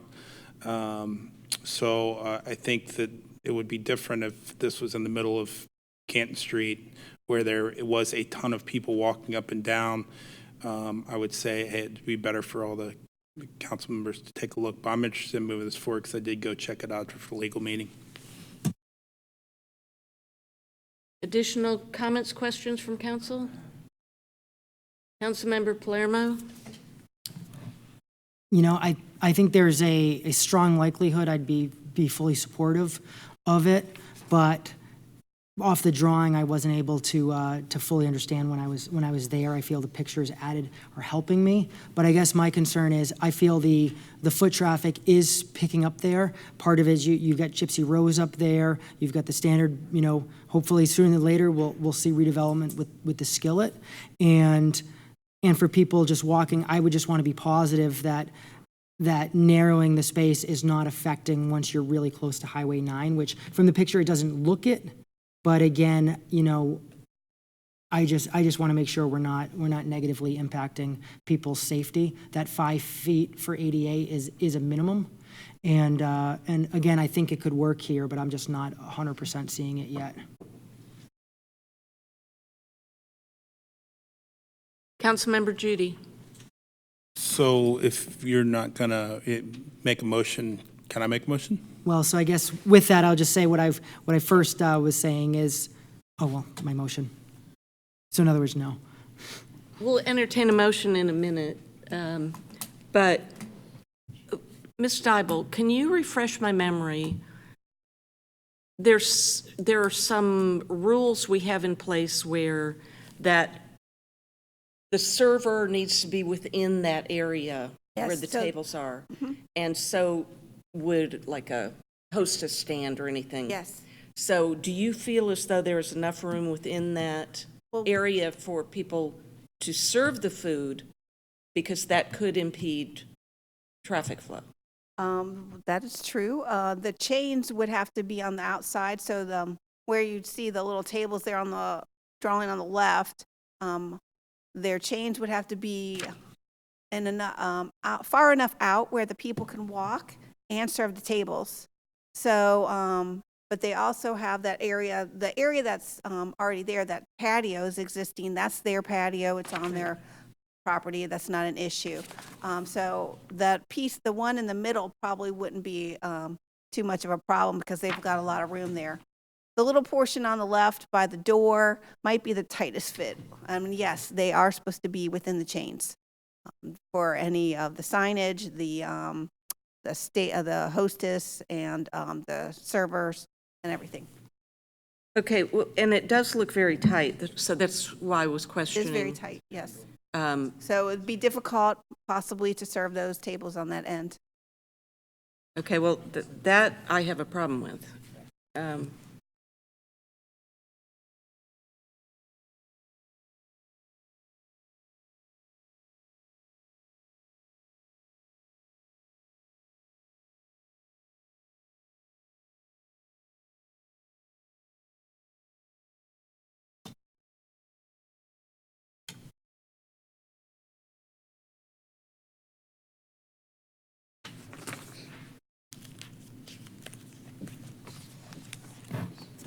So under our outdoor dining in the right-of-way section, talks about you can't put anything within the right-of-way without obtaining the permit. The area must abut the building facade with a minimum 5-foot clear pedestrian passes provided between the dining area and the edge of pavement. All kitchen equipment and refuse containers used to service the outdoor must be located inside the building. The outdoor dining area must be maintained in clean and neat, orderly condition. No extension cords are allowed across sidewalks, and no televisions allowed in any outdoor dining area. And then the last one talks about alcohol. So technically in our code, it doesn't indicate that the person has to be outside or inside the chains. I do know that most of the times they try to stay within the chains to keep the flow of traffic moving so that they don't bump into one another and for people when they are moving along the sidewalk. Well, like I said, it looks very, very tight. I don't think a server could serve these tables according to the drawing. I would like to suggest that you look at that again and make sure that there still is 5 feet and room to serve, because you know how that goes. I know. So I would personally request that, because I don't want to mess with ADA requirements, and I don't think that a server can get within that chained off area. I could be wrong, but I'm not seeing it. Councilmember Judy. If we go down that road, we got a lot of problems on Canton Street. I mean, it's what I'm trying. This is a wider space than most of Canton Street, and you know, I've walked it twice now and checked it out, and I mean, I'm okay with it. But if we think we have a legal problem, then obviously we need to look at it. So I'm okay with it from my observations. Well, I'd like to just say that for me, we have made those requirements of all of the restaurants on Canton Street to be within the right-of-way. Now, if they're violating that, they're violating it, but I'm not going to willfully violate that this evening by allowing them to do something that we have not done in the past. Councilmember Palermo. So I hope Councilmember Wilsey doesn't mind, but she had brought up, a good point that looks like where part of my concern is in the actual packet on packet page 16D, so packet page 118. That's one picture example where it shows where I can't really see how much width there is on the sidewalk part, but in reality, there's this mulch area that if that was smaller, that might even be resolving the issue, concern, and perhaps even allowing more seats. So I'm very supportive of the request, but ultimately I will be making a motion for a 2-week deferral because I want to verify, I want to make sure the law is followed, that there's safety, and if there's any concerns, I'd love for the opportunity to kind of work through those and find a way to get more outdoor seating here. Additional comments from council? Is there anyone in the public that would like to speak? Do we have a motion? Motion to defer to the May 27th mayor and council meeting? We have a motion to defer. Do we have a second? Second. Second by Councilmember Zapata. All those in favor, please raise your hands. And it is Palermo, Wilsey, and Zapata. All those opposed? Judy, Tizer, and Grower? Pardon? And I will vote in favor of the deferral. Okay, now moving on to the city attorney's report. Mr. Davidson. Thank you, Mayor. The only item I have is recommendation for closure to discuss personnel litigation and real estate. Do we have a motion? Motion to go to closure. Motion by Councilmember Judy. Do we have a second? Second. Second by Councilmember Wilsey. All those in favor, please raise your hands. And it passes unanimously. This meeting is adjourned.